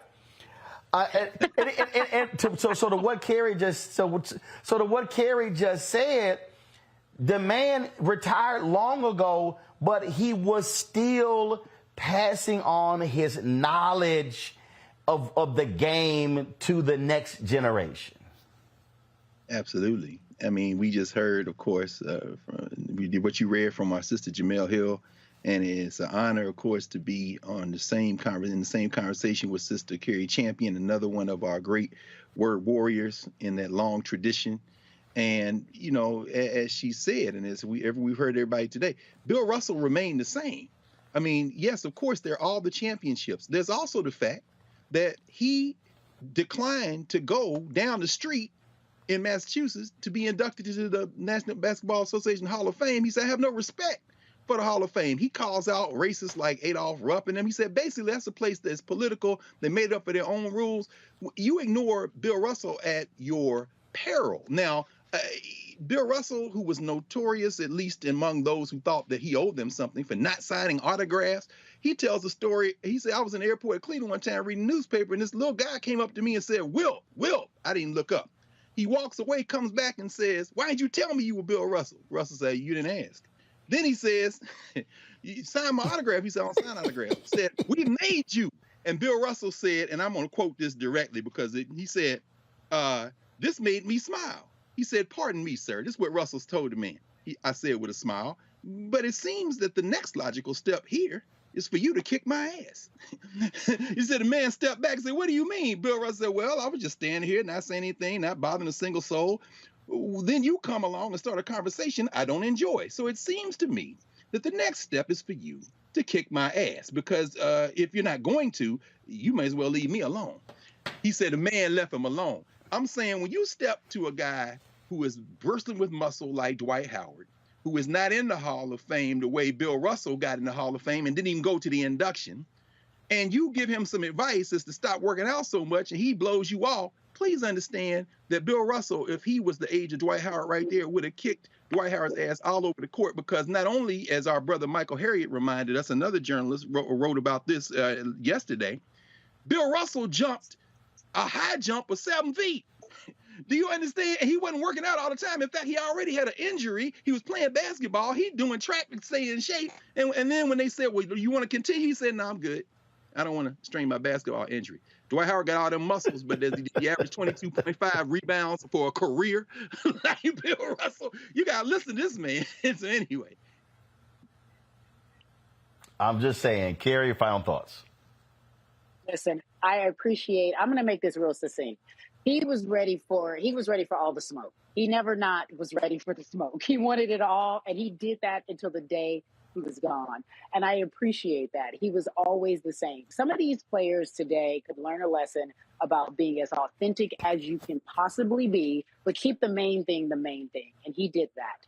And it is such a blessing for us to have witnessed that in our lifetime, or at least to be able to talk about it and still have an opportunity to talk to this man, because he was truly Black history, in the living Black history, not in the making, but living Black history, and willing to give it to us. And I am so grateful that we all have this opportunity to celebrate what a large king he was. Indeed, indeed. Carrie Champion, always great to talk to you. Be well. You too, my friend. Thank you for having me. All right, not a problem, folks. We're going to be getting Jamel Hill on the phone right now. Let me go to Julian Malvo, Omakongo Dibinga, give y'all an opportunity to share your thoughts and reflections. And folks, we are going to also pay tribute to Nichelle Nichols. We reached out to a number of actresses in Hollywood, and others did not hear back from people. So we are going to be reading some tweets and things along those lines. So do understand we're not leaving out Nichelle Nichols at all. So Julian, Omakongo, and even Greg, if you want to also share your thoughts about Nichelle Nichols as we talk about Bill Russell, please do so. Julian, you're first. Well, there's not a lot to add after what I've heard from Jamel's article that I pulled up while you were talking, or Brother Carr. The fact is that the man was just admirable. And Roland, what I'm reflecting on, in the previous segment, we were talking about an athlete who was dishonorable. And it's just quite a contrast to have a man who was just honorable and activist. You couldn't say anything negative about him. I mean, he fried folks up. He was crisp. I met him one time, just said hi. He was very gracious. I didn't ask him for an autograph, though. But in any case, a wonderful example of Black manhood, sportsmanship, but also civic leadership. And that's the thing that's most important is the civic leadership. I couldn't see how he did it in Boston. You know, I went to undergrad and grad in Boston.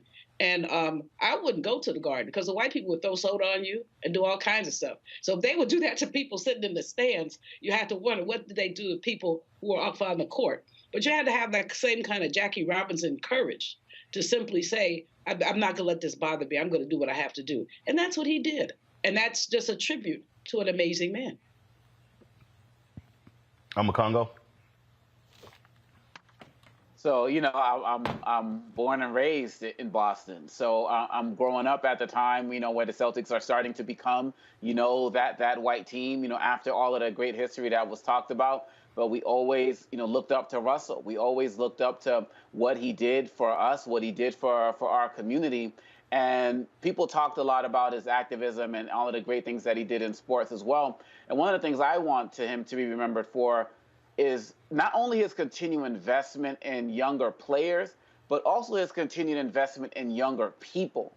You know, he started a mentorship program for young people. He was just interested in youth and helping youth become the next generation of leaders. And he did that all the way until, you know, his final days. And so at every stretch, he was doing the most to reach down to next generations of leaders. So that moment that you shared, that picture with him kneeling with Colin Kaepernick and the Presidential Medal of Freedom, you know, there were so many examples of him doing that. He believed in young people. And I remember a story I heard just today, actually, where people were saying, you know, oh, hey, are you a basketball player? And he would say, I'm not a basketball player. He's like, I play basketball, but I'm a human being first.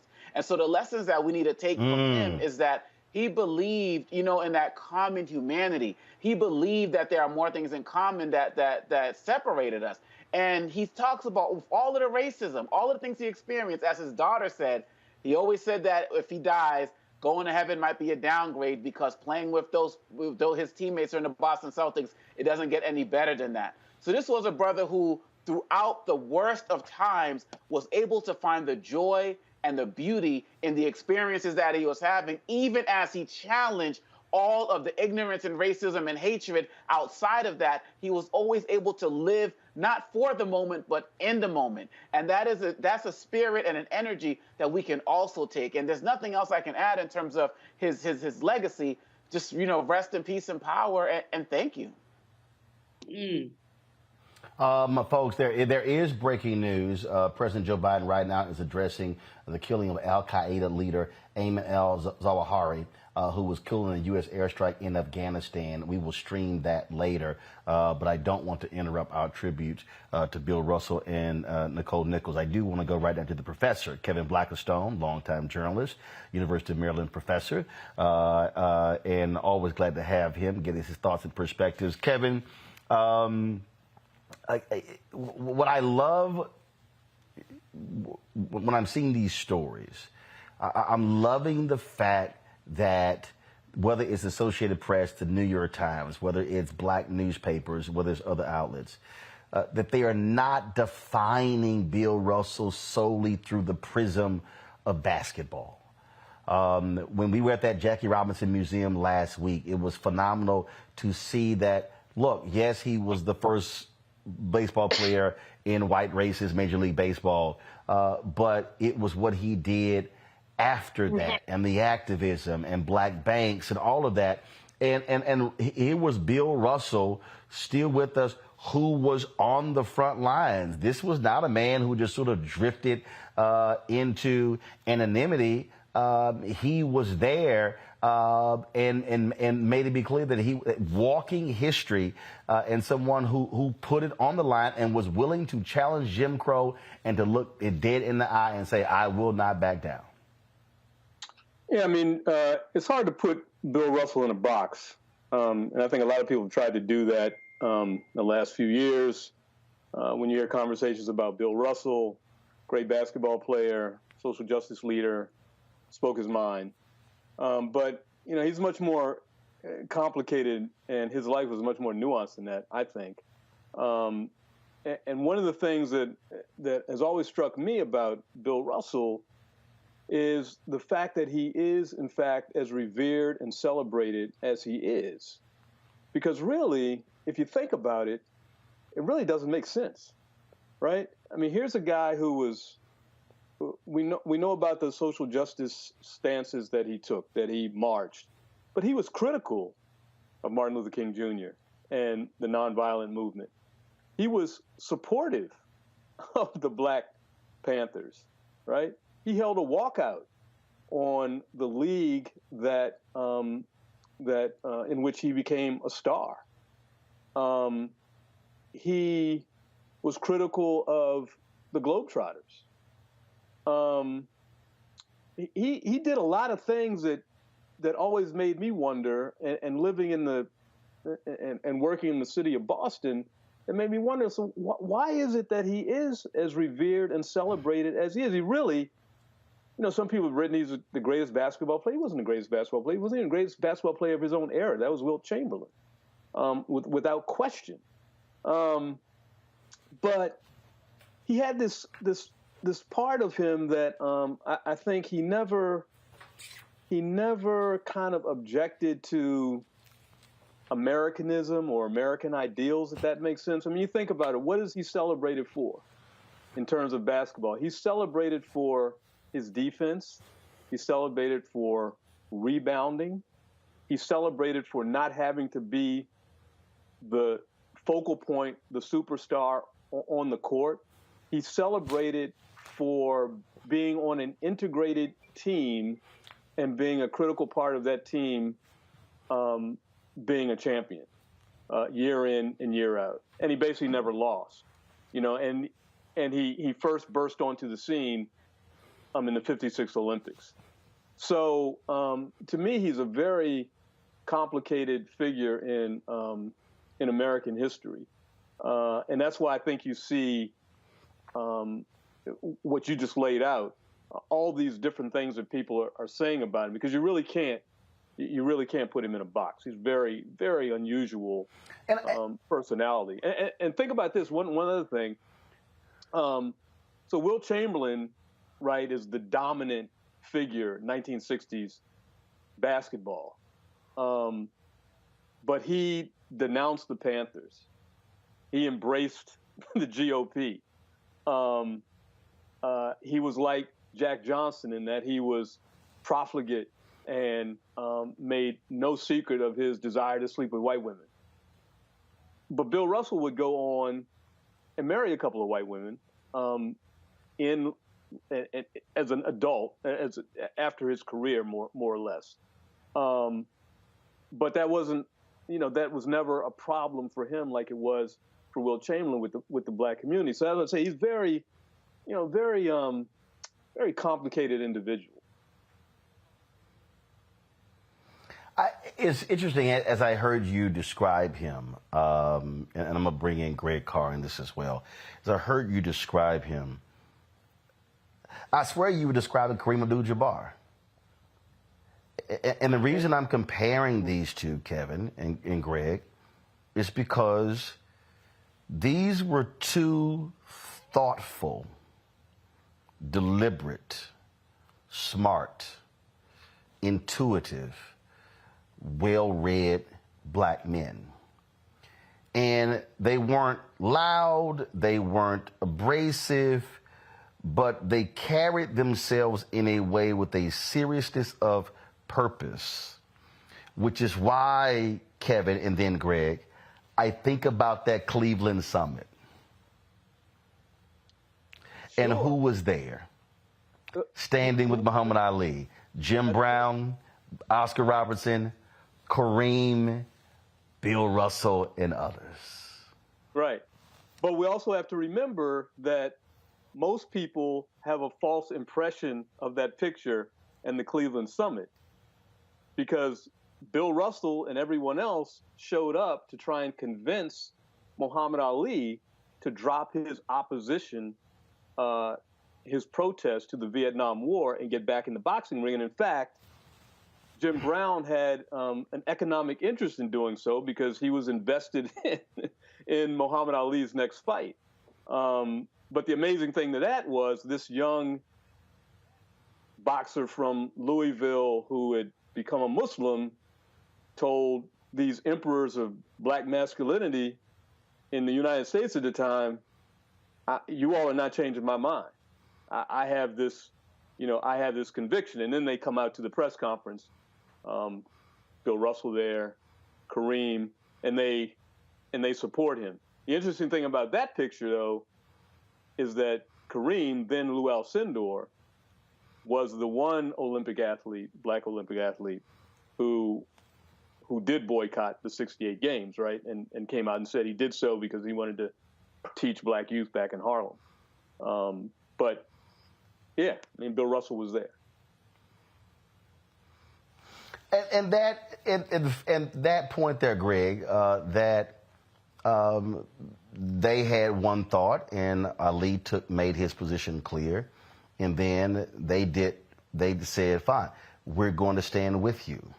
I don't think if you had to make a comparison today, I don't think people could understand what it would look like to have the top football player, the top basketball players of the day, standing with a fellow Titan in another sport in a show of solidarity. I'll be perfectly frank, I don't think for a second black athletes today would do that. Well, there's a lot more money on the table. I mean, capitalism has crushed in many ways principles that were never fully developed to begin with. I mean, Russell, of course, and thank you, Kevin. I mean, not only for walking us through this today, but for your ongoing work, brother. Complicated is the word. I mean, when you plant yourself in the soil of the apartheid South, Bill Russell is born into the apartheid South, and then he goes and is part of that stream of migration out to in Oakland that, start talking about these formative years, and his intellectual work is grounded in it's almost impossible not to strive for the race in one way or another. And, a lot of these cats had to take off-season jobs to work. They had to make ends meet. And as Kevin said, Jim Brown has this whole philosophy of black nationalism that is also deeply intertwined with black capitalism. This is the period when everybody from Mahalia Jackson to James Brown, shortly thereafter, is trying to go into business for the race. And Richard Nixon pulls up on some black capitalism tip. Like, this is going to help black people. I mean, but ultimately, they are just emerging from legal apartheid in this country. So to be a race person probably was a lot less complicated in some ways. But as you were talking, Kevin, it reminded me of, particularly when we started talking about these white women, Bill Russell, the mother of his children, Rose, who he referred to as iodine because she had this strong medicine, he said, I don't know if we were evenly yoked, this kind of thing. He first encounters this white woman who was a stripper, as he describes her, Kitty Malone, in New York, and they start talking about books. And he almost falls for her over this conversation about books because he was a reader. He was an intellectual in many ways. And I guess a reason I bring that up now is because in the context of today's athletes, when would they have been grounded in something other than playing sports, many of them? So when you see a LeBron James, or you see, what's our sister who played for the Minnesota Lynx, who just got married, helped the brother get out of prison. She married the brother. You know what I'm talking about. Yes. It'll come to me. It'll come to one of us and then play for you. It's escaping me, but go ahead. But yes, I know. These are almost outliers if you're going to take political stances. And I say that in the context of an era when going to school, when you said student athlete or schoolboy or schoolgirl athlete or student or a scholar athlete, that kind of meant something different during this period. And so Russell certainly wasn't alone in terms of that attitude toward intellectual work and toward commitment for the race. And while, yes, Kareem did boycott the 68 Olympics, they tried to interview Bill Russell, Willie Mays and them about, what they thought about a potential boycott. And Russell says, they wanted us to give one or two sentences and move on to the next one. He said, I had a lot to say about that, and I wasn't going to let them just to give me one or two sentences. And, Willie Mays caught hell because they said, well, maybe even Wilt Chamberlain be in the same category. You don't talk about the movement enough. And, of course, Mays is still with us. But Russell's complicated life, I think, is probably closer to the complicated lives of black people during that period. And once these folks figured out that, they couldn't beat us, they joined us. You pump enough money in the game, and folks worried about losing, as the young people say, they bag. I don't know what, I imagine Russell would still be on that side today if he were around. Kevin, last final comment from you. What I say this all the time to people. When you have an opportunity to sit with, talk to, speak with, whether it's for 2 minutes, 20 minutes, for 2 hours. And I'm thinking about who we've lost just in the last 3 or so years. If you have an opportunity to talk to a Bill Russell, a C.T. Vivian, a Reverend Lowry, a John Lewis, a Bob Moses, and the list goes on and on. I tell people, don't just keep walking. When Thurgood Marshall died, I worked for the Austin American Statesman, and I interviewed Barbara Jordan.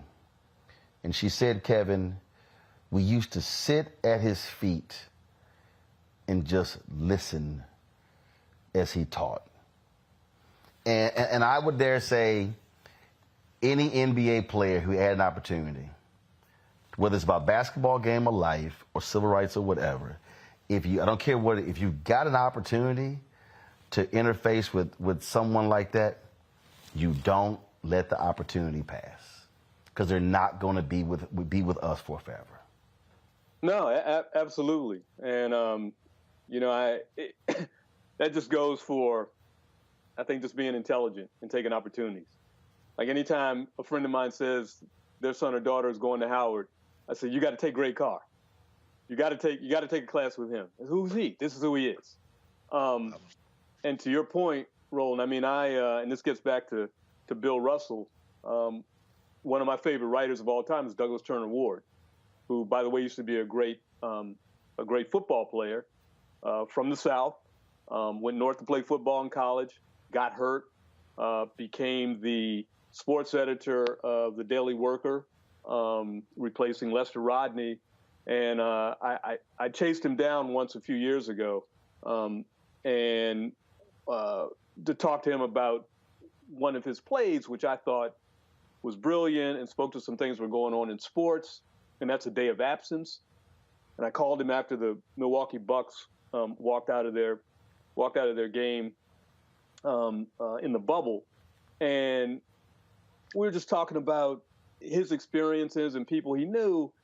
And he told me, he said, he was talking about his relationship with athletes. And one of the athletes he had a good relationship with was Bill Russell. And he said, Bill Russell, I mean, to your point about being an intellect, a man about more than the game that was making him famous, how he came to the first reading, I think Douglas Turner Ward told me, of A Day of Absence. And then he reminded me, going back to what Greg Carr was saying, talking about the development of intellect, that his brother is Charlie Russell, a great playwright in his own right. Five on the Black Hand Side, which became a movie. He wrote a number of plays. So the Bill Russell household was, it was a household of books and of learning and of questioning.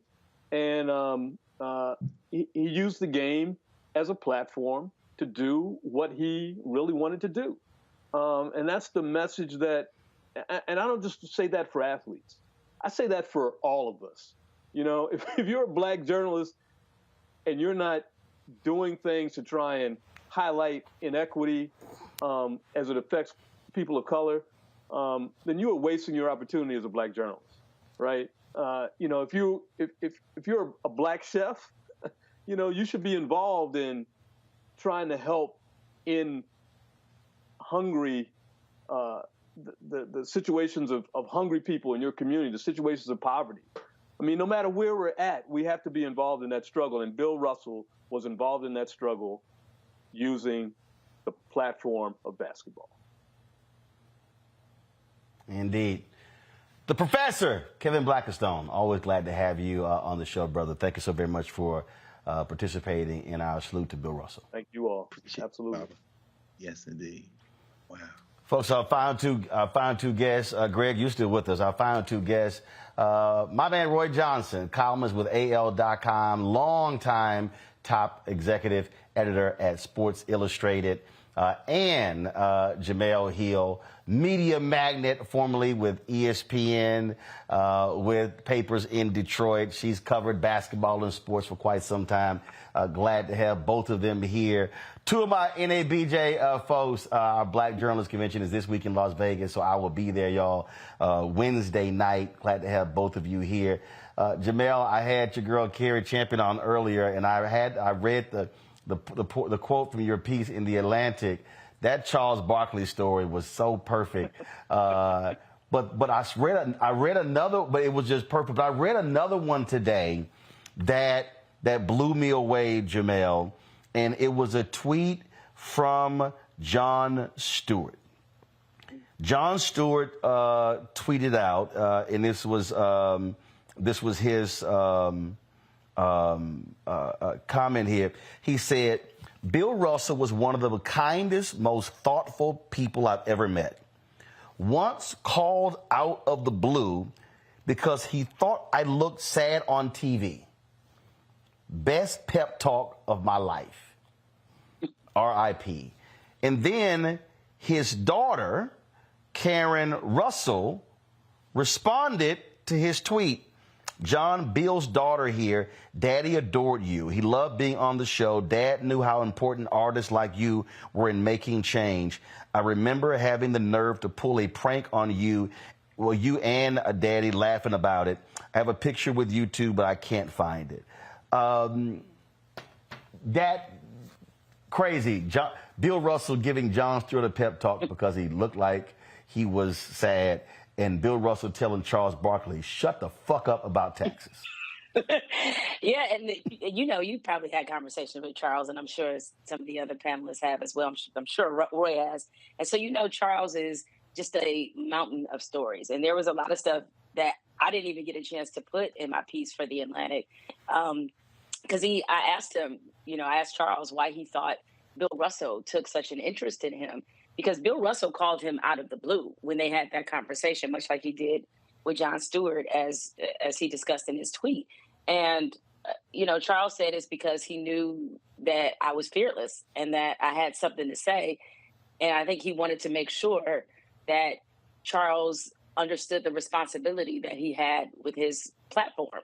And the level of respect that Charles and so many NBA players, so many people, but to just focus on the NBA, have for Bill Russell, it's just something that is rare, it's unique, it's warranted, and it's very special. I mean, I think all of us would hope that 5 words that are being said about, Bill Russell right now, or that when we die, even just 5 words that are being said about Bill Russell would be said about us, right? And we have people who are writing mounds of copy, programs such as this that are dedicating, entire batches of time to discussing his legacy, is that to have lived a life that full, for basketball to be the thing that you could argue he was second best at, considering what a humanitarian he was, what a champion, what a pioneer, that says a lot about the type of life that he lived.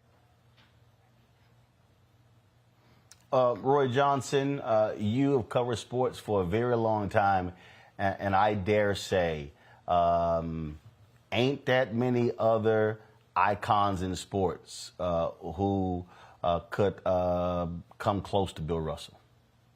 There's no question, and I've been very blessed and fortunate to just be part of that journey. And I know Jemele talked about, him reaching back and giving space to those people like Charles Barkley that he deemed would have an impact.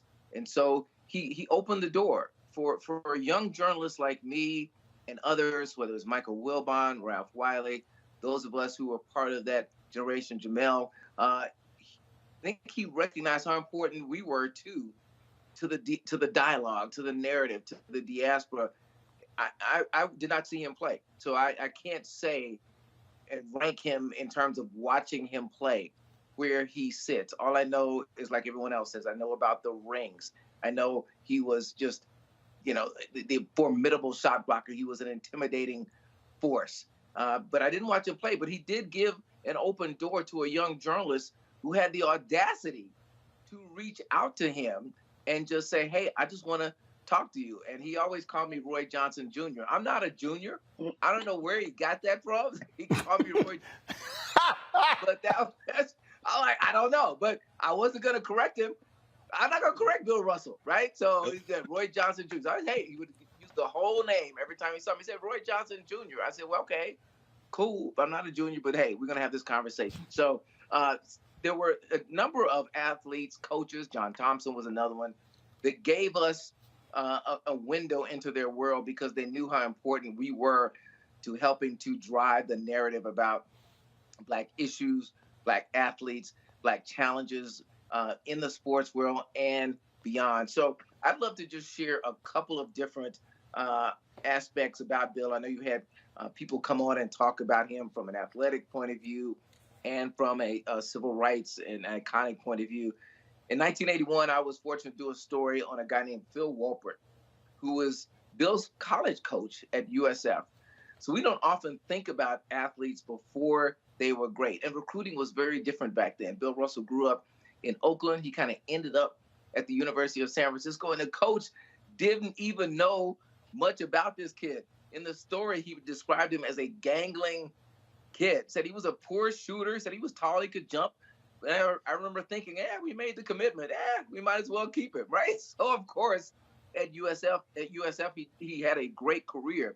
But he coached him hard. Phil Wolpert talked about coaching Bill Russell hard. So that was kind of old school. The coach had to run the show, not through intimidation, but persuasion. So you think about Jamel and Roland, just how Bill was with us. It wasn't through intimidation with us. It was through persuasion. Certainly he was intimidating on the court. But when it came to interpersonal relationships, he was intellectual. He knew his information, and he would persuade you to his position. And he had this great anecdote about early on, the student president came to Phil and said, you know what, this kid who came out of the Oakland, impoverished area, really wasn't used to being around white people. And he was kind of a little bit of a troublemaker at USF. The student president came and said, unless he shapes up, we don't want him. The coach said, I tried to explain to the guy what Russell was going through, but he would have none of it. I talked to Bill, and as far as I know, there were no other incidents. So on the court, Phil Wolpert said he scouted teams and their personalities and tendencies, not their patterns. So there was a game against Brigham Young, and Bill's opposing center was left-handed. And he told him to make the guy go the other way. So I showed him how to do it. He said early in the game, a forward went for an open layup, and Bill didn't even make an effort to help him out. The rest of the half, he did nothing. Scored 1 point and had maybe two rebounds. He said at halftime, he said we had a priest on the team, and he asked the priest to leave the locker room. And he said, I chewed out Bill Russell for 10 minutes. I did nothing but talk about Bill. I ripped him up one side and down the other. He said he came out and played like a madman in the second half. 25 points, 28 rebounds until he fouled out with 4 minutes to go. He said, finally, Bill crawled off the floor and said to me, boy, it sure feels good to foul out. I said that was the turning point in his career. If you think about how he played for 13 years in the NBA, that was the kind of player he was. And then finally, I want to talk about the other man, and I'm sure you have people talk about this in terms of how significant he was among those athletes who grew, those Black athletes who grew up in the civil rights era, grew up at a time when they could not ignore the things that were going on in Jim Crow and around them. You certainly had mentioned that Bill Russell was the first Black coach of a major sports team in 1966, but he was a player coach. So he played 3 more years and won a couple of rings as a coach as well as a player. So I'm going to do this. I'm going to throw out my Mount Rushmore of that era of Black athletes, and I'm layering in the Cleveland Summit. And I heard some of your speakers before talk about his impact then and his role. I don't mind an athlete challenging another one and having a conversation, but at the end, maybe he didn't agree early on with Ali's stance, but he came back later and supported. He sat at that table and supported Ali's decision. So I'm going to give you my Mount Rushmore. Jamel, I'd love to hear yours. My Mount Rushmore of athletes in that era. Muhammad Ali, Bill Russell, Jim Brown, Arthur Ashe. Go for it. Wow, I can't disagree with what you said there, because I mean, what people maybe don't understand is that, and correct me if I'm wrong, Roy, and also Roland, but Lou Alcindor, as he was known then, was a young pup. You know, he didn't. He was a Yeah, kid. Yeah. He was a kid. yeah, Very he young. was a kid, very young. So he hadn't really come into his own in terms of understanding. I mean, he knew how the world worked, but he hadn't come into his voice yet. I think that's the best way to say it. But I probably, instead of Arthur Ashe, you know, who I might put, if we're going from, let's say, I don't know, mid 50s to, let's stop it at 1970, I would probably put Tommy Smith and John Carlos. I would probably put them on there. That would probably be my fourth. And yes, I would count them as one person. Well, they get 4 spots. You can't cheat. I know, but it's like a duo. It's like Outcast. It's like you gotta say Outcast. 4 spots. You got 4. Yeah, right? I was like John Carlos and Tommy Smith. I'm counting them as one, and then all the 3 names, of course, that you mentioned. But you know, Roy, those are, first of all, wonderful memories that you shared about Bill Russell. I think and Roland, I heard you say this earlier in the segment before. This is why it's important, and I feel like this was done with Bill Russell, is that as each generation goes by, those who are icons, and we don't have that many left that represent a certain era and a certain generation, that have been through certain things, it's very important that we give them their flowers now, that we talk to them. You know, one of the great traditions, as you know, in African-American culture is handing down stories by word of mouth.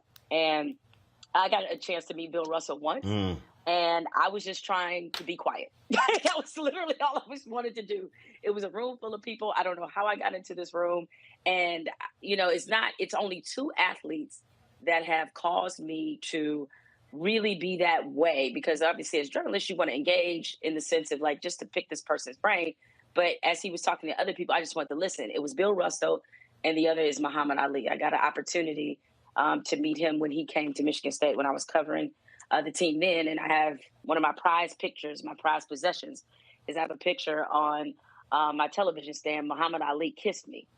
It's a true story. And somebody took a photo. I was in the Michigan State locker room, and he, you know, and I heard a similar story that he did this before. You know, I'm the only Black woman reporter in this locker room, and he's in there meeting the team. And, you know, somebody had asked for a picture, and he summoned me into the photo, and he told them, you know, he sort of pointed to them to take the picture. And as soon as the person said 1, 2, 3, he kissed me right on the cheek. And I was like, my face is like, oh my God, did that just happen? So I say all that.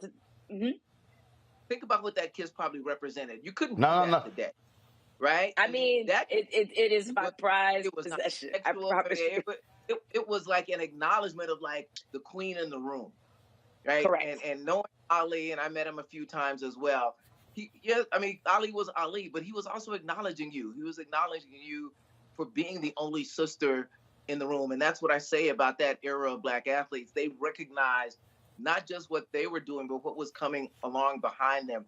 I'll share another story about Russell. I'm not sure if you have the cover. So I was a senior editor for pro basketball at Sports Illustrated in the early 90s. And before the 1993-94 season, I had this vision of creating a cover with Bill Russell and a young buck who was establishing himself as a shot blocking legend, and that was Alonzo Mourning. So I had the audacity. I'd already met Bill before. You know, he knew me as Roy Johnson Jr. And I said, hey, I want to have you on the cover with Alonzo Mourning. And of course he said no. You met him. He says no. He gives you that big laugh like he's never going to do it. But, you know me, Jamel. I kept asking. Finally, he said, look, okay. So they flew out to Portland. We did this wonderful shot of Alonzo Mourning and Bill Russell. So we got the shot. But then I did something even crazier, Jamel.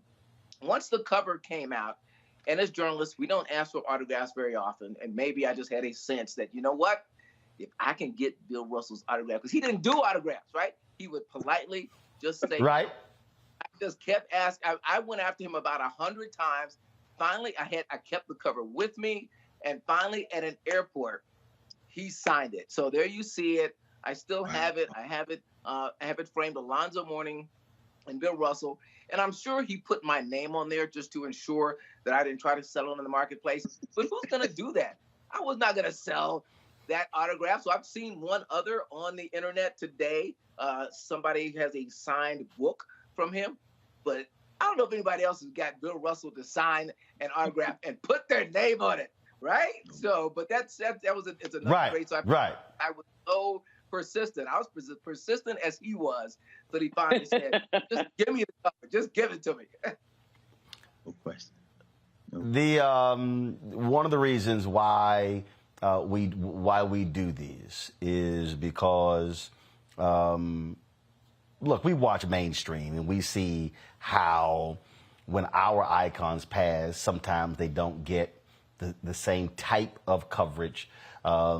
Cicely Tyson, Bill Withers. I mean, I can go on and on and on how they barely got any mention. And so, and these are the kind of stories that, frankly, you're not hearing anywhere else. I do want to do this with the three of you, if y'all could. And I told the folks we were not going to, and this happened. C.T. Vivian died on a Thursday. John Lewis died on a Friday. And Vivian sort of got lost at that, but we paid proper tribute. I do want to roll this and get y'all thoughts about Nichelle Nichols, who passed away. Roll it, please.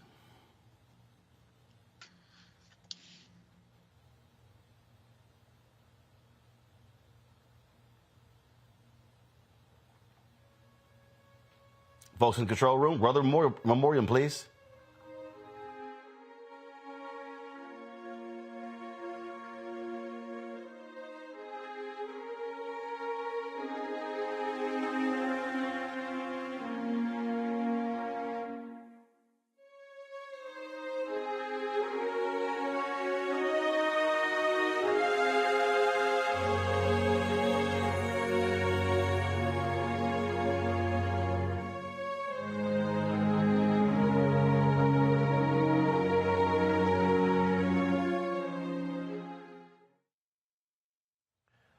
She broke barriers as one of the first black female leads on network television. Nichelle Nichols, the groundbreaking actor who played Lieutenant Nyota Uhura on the original Star Trek series, died Sunday. She was 89 years old. She's best known for breaking interracial boundaries in 1968. Was a kiss between Nichols and William Shatner's Captain James T. Kirk on an episode that helped to reshape what viewers thought was acceptable on television. Some considered it an early statement about the acceptance of interracial marriages. Before becoming a household name, Nichols was a dancer and choreographer discovered in Chicago by composer and musician Duke Ellington as a teenager. Jamel, I want to start with you first, and I want to get the thoughts of Roy and Greg. I mean, it's interesting. NASA put out a tweet, and she played a huge role, Jamel, in recruiting women and minority astronauts to NASA's program. Even though she played this fictitious astronaut, she in real life made it possible for the next for women and minorities to go to the space program. Well, I think it just speaks to something, a phrase, a catchphrase we all use all the time, which is that representation matters. One of the things I posted on my Instagram account was the interview she did in which she explained how Dr. Martin Luther King Jr. talked her out of leaving Star Trek because she was considering a Broadway role. You know, Star Trek as a TV series was only on for 3 years, but she starred in not just the TV series, but she went on to do 5 or 6 Star Trek movies. And she talked about how, Dr. King told her, one, he was a really big fan. So I can only imagine what that might have felt like, that arguably the most important person on earth at the time is a big fan of yours and says that your show is the only show that they watch together as a family.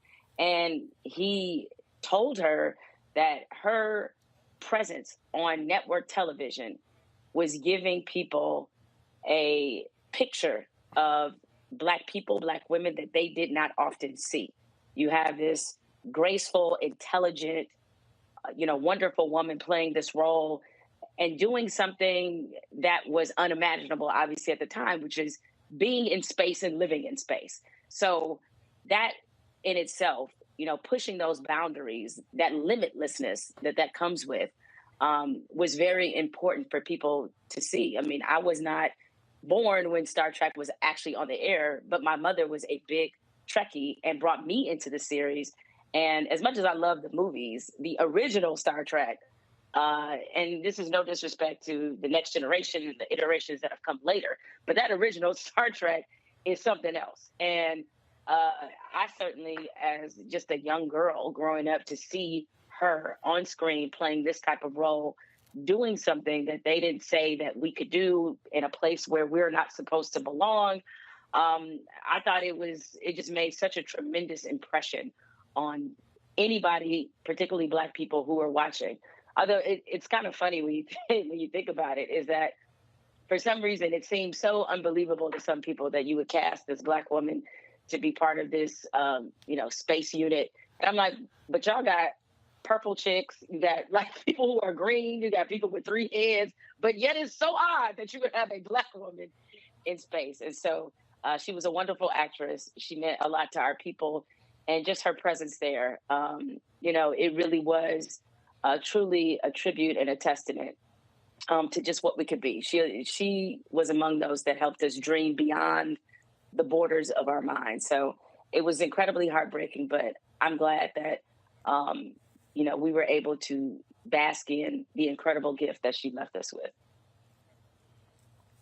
Roy, I really don't think people today understand what Jamel just talked about, what it meant to see her on Star Trek, to see Diane Carroll, to see Sidney Poitier. You did not have lots of people. Look, the Kerner Commission report drops in '68. Mal Good was the first Black network correspondent on ABC News, but you didn't really see your first generation of Black people coming in until the 1970s.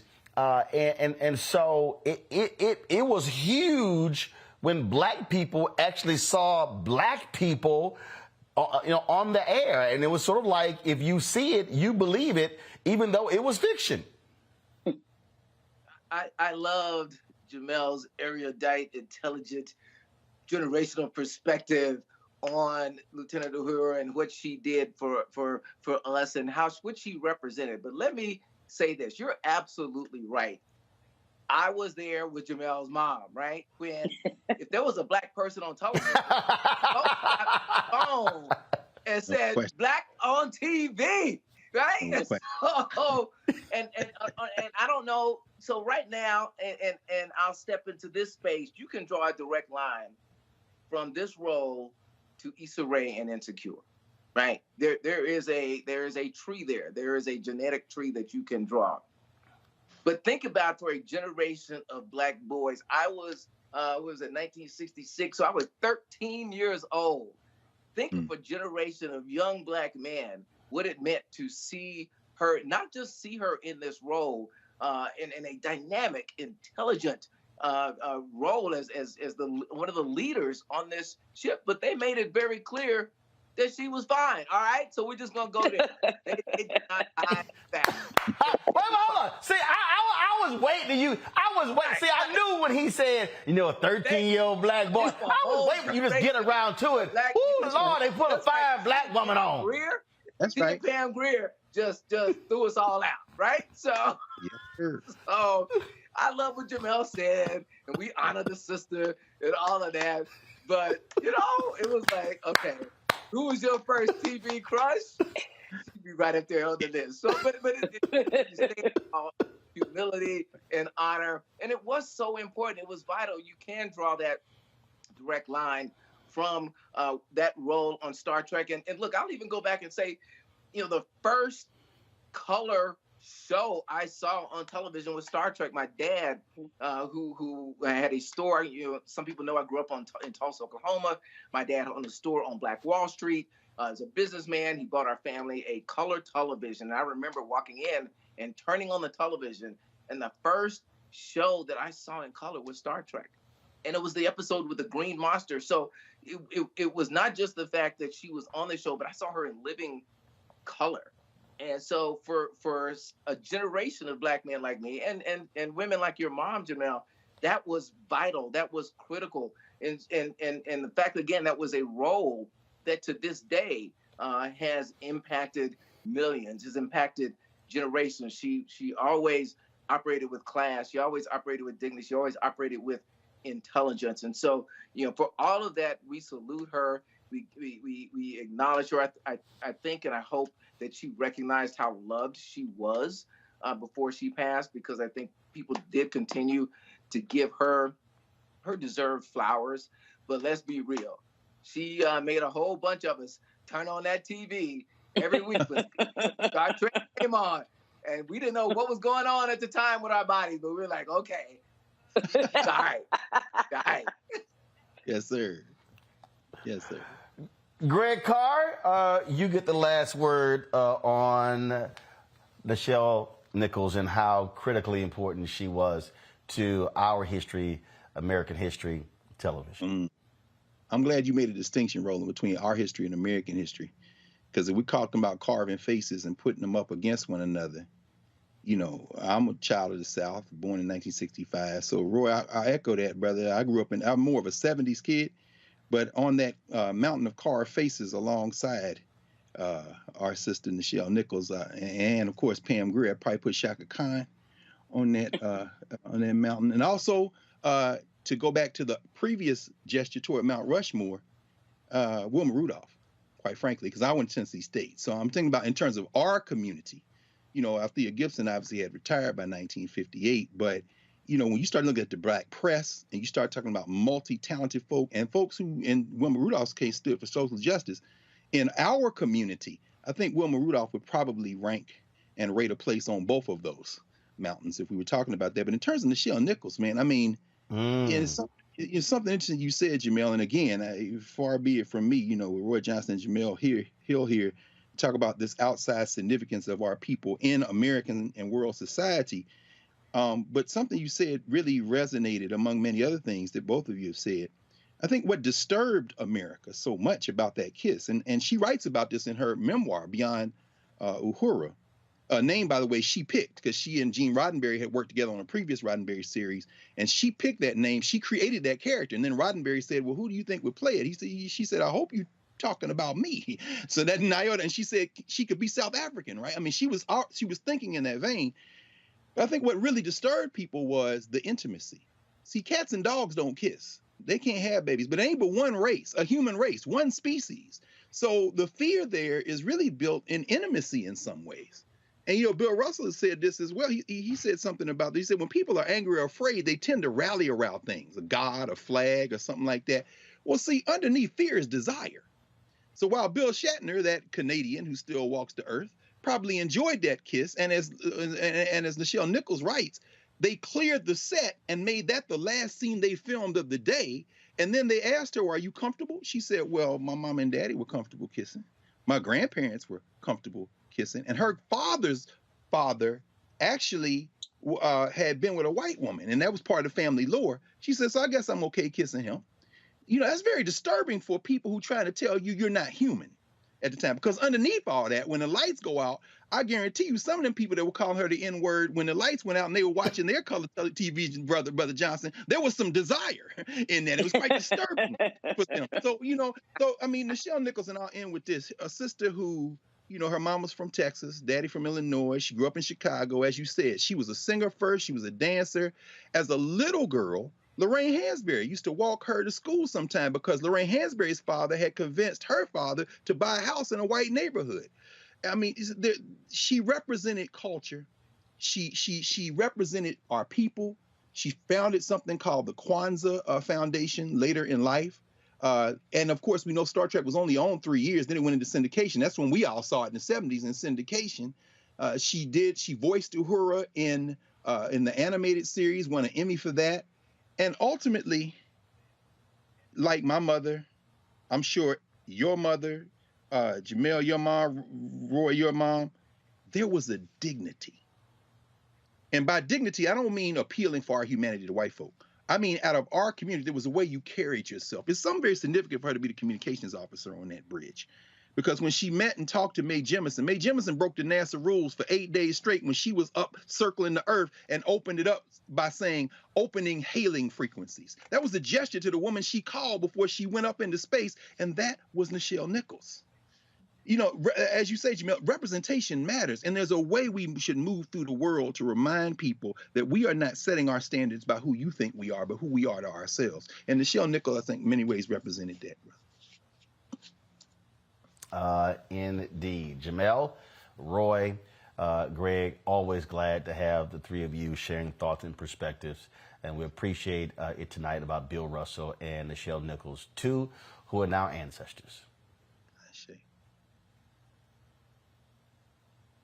Folks, a few years ago, we were in Silicon Valley covering the Culture Shift conference. And at that luncheon hosted by Chris Spencer, they actually had the opportunity to meet Nichelle Nichols, and they actually honored her at that luncheon. She shared a few words. Here is what she had to say.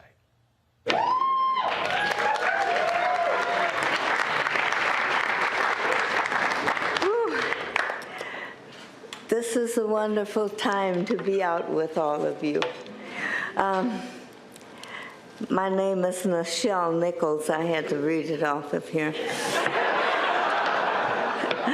I'm an American actress, singer, and voice artist. You might know me for my role on Star Trek.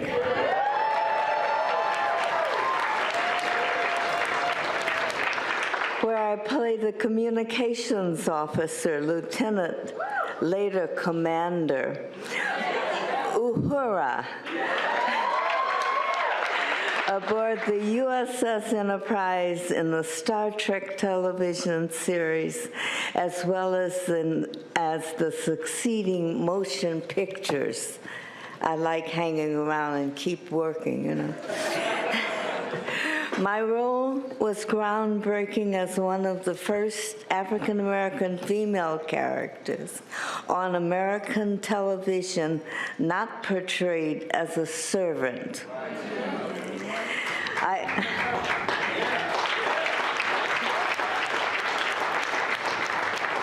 I also had the first on-screen interracial kiss with the adorable William Shatner, and worked with actor Leonard Nimoy to fight for and achieve pay equity for myself as well as them. My prominent supporting role as a bridge officer was unprecedented.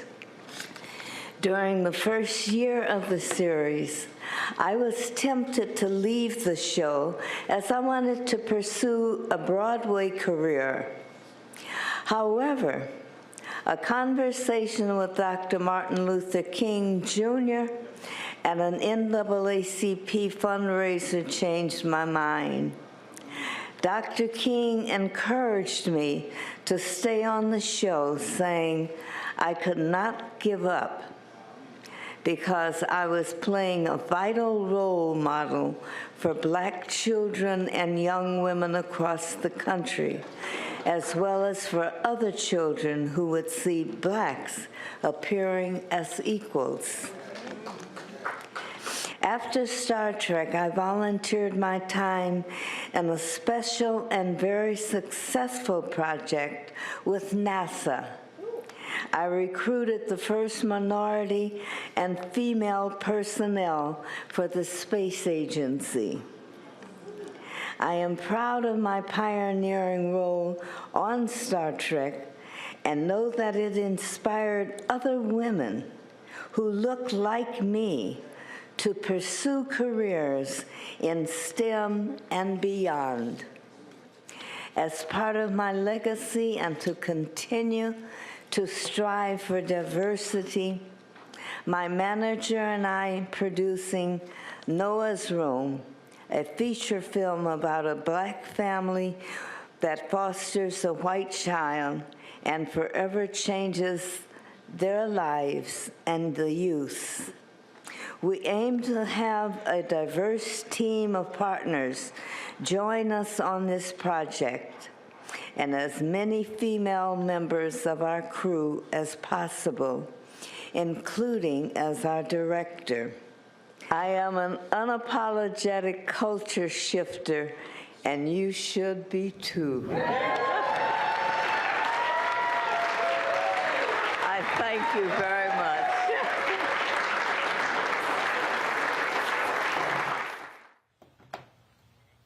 If you want to understand why this show matters, why Black Star Network matters, we were the only media outlet that live streamed that particular event just a few years ago.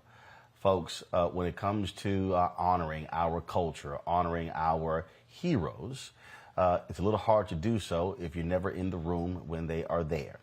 And so we certainly appreciate the opportunity to be able to record that event, to cover that particular event like we do all other stories.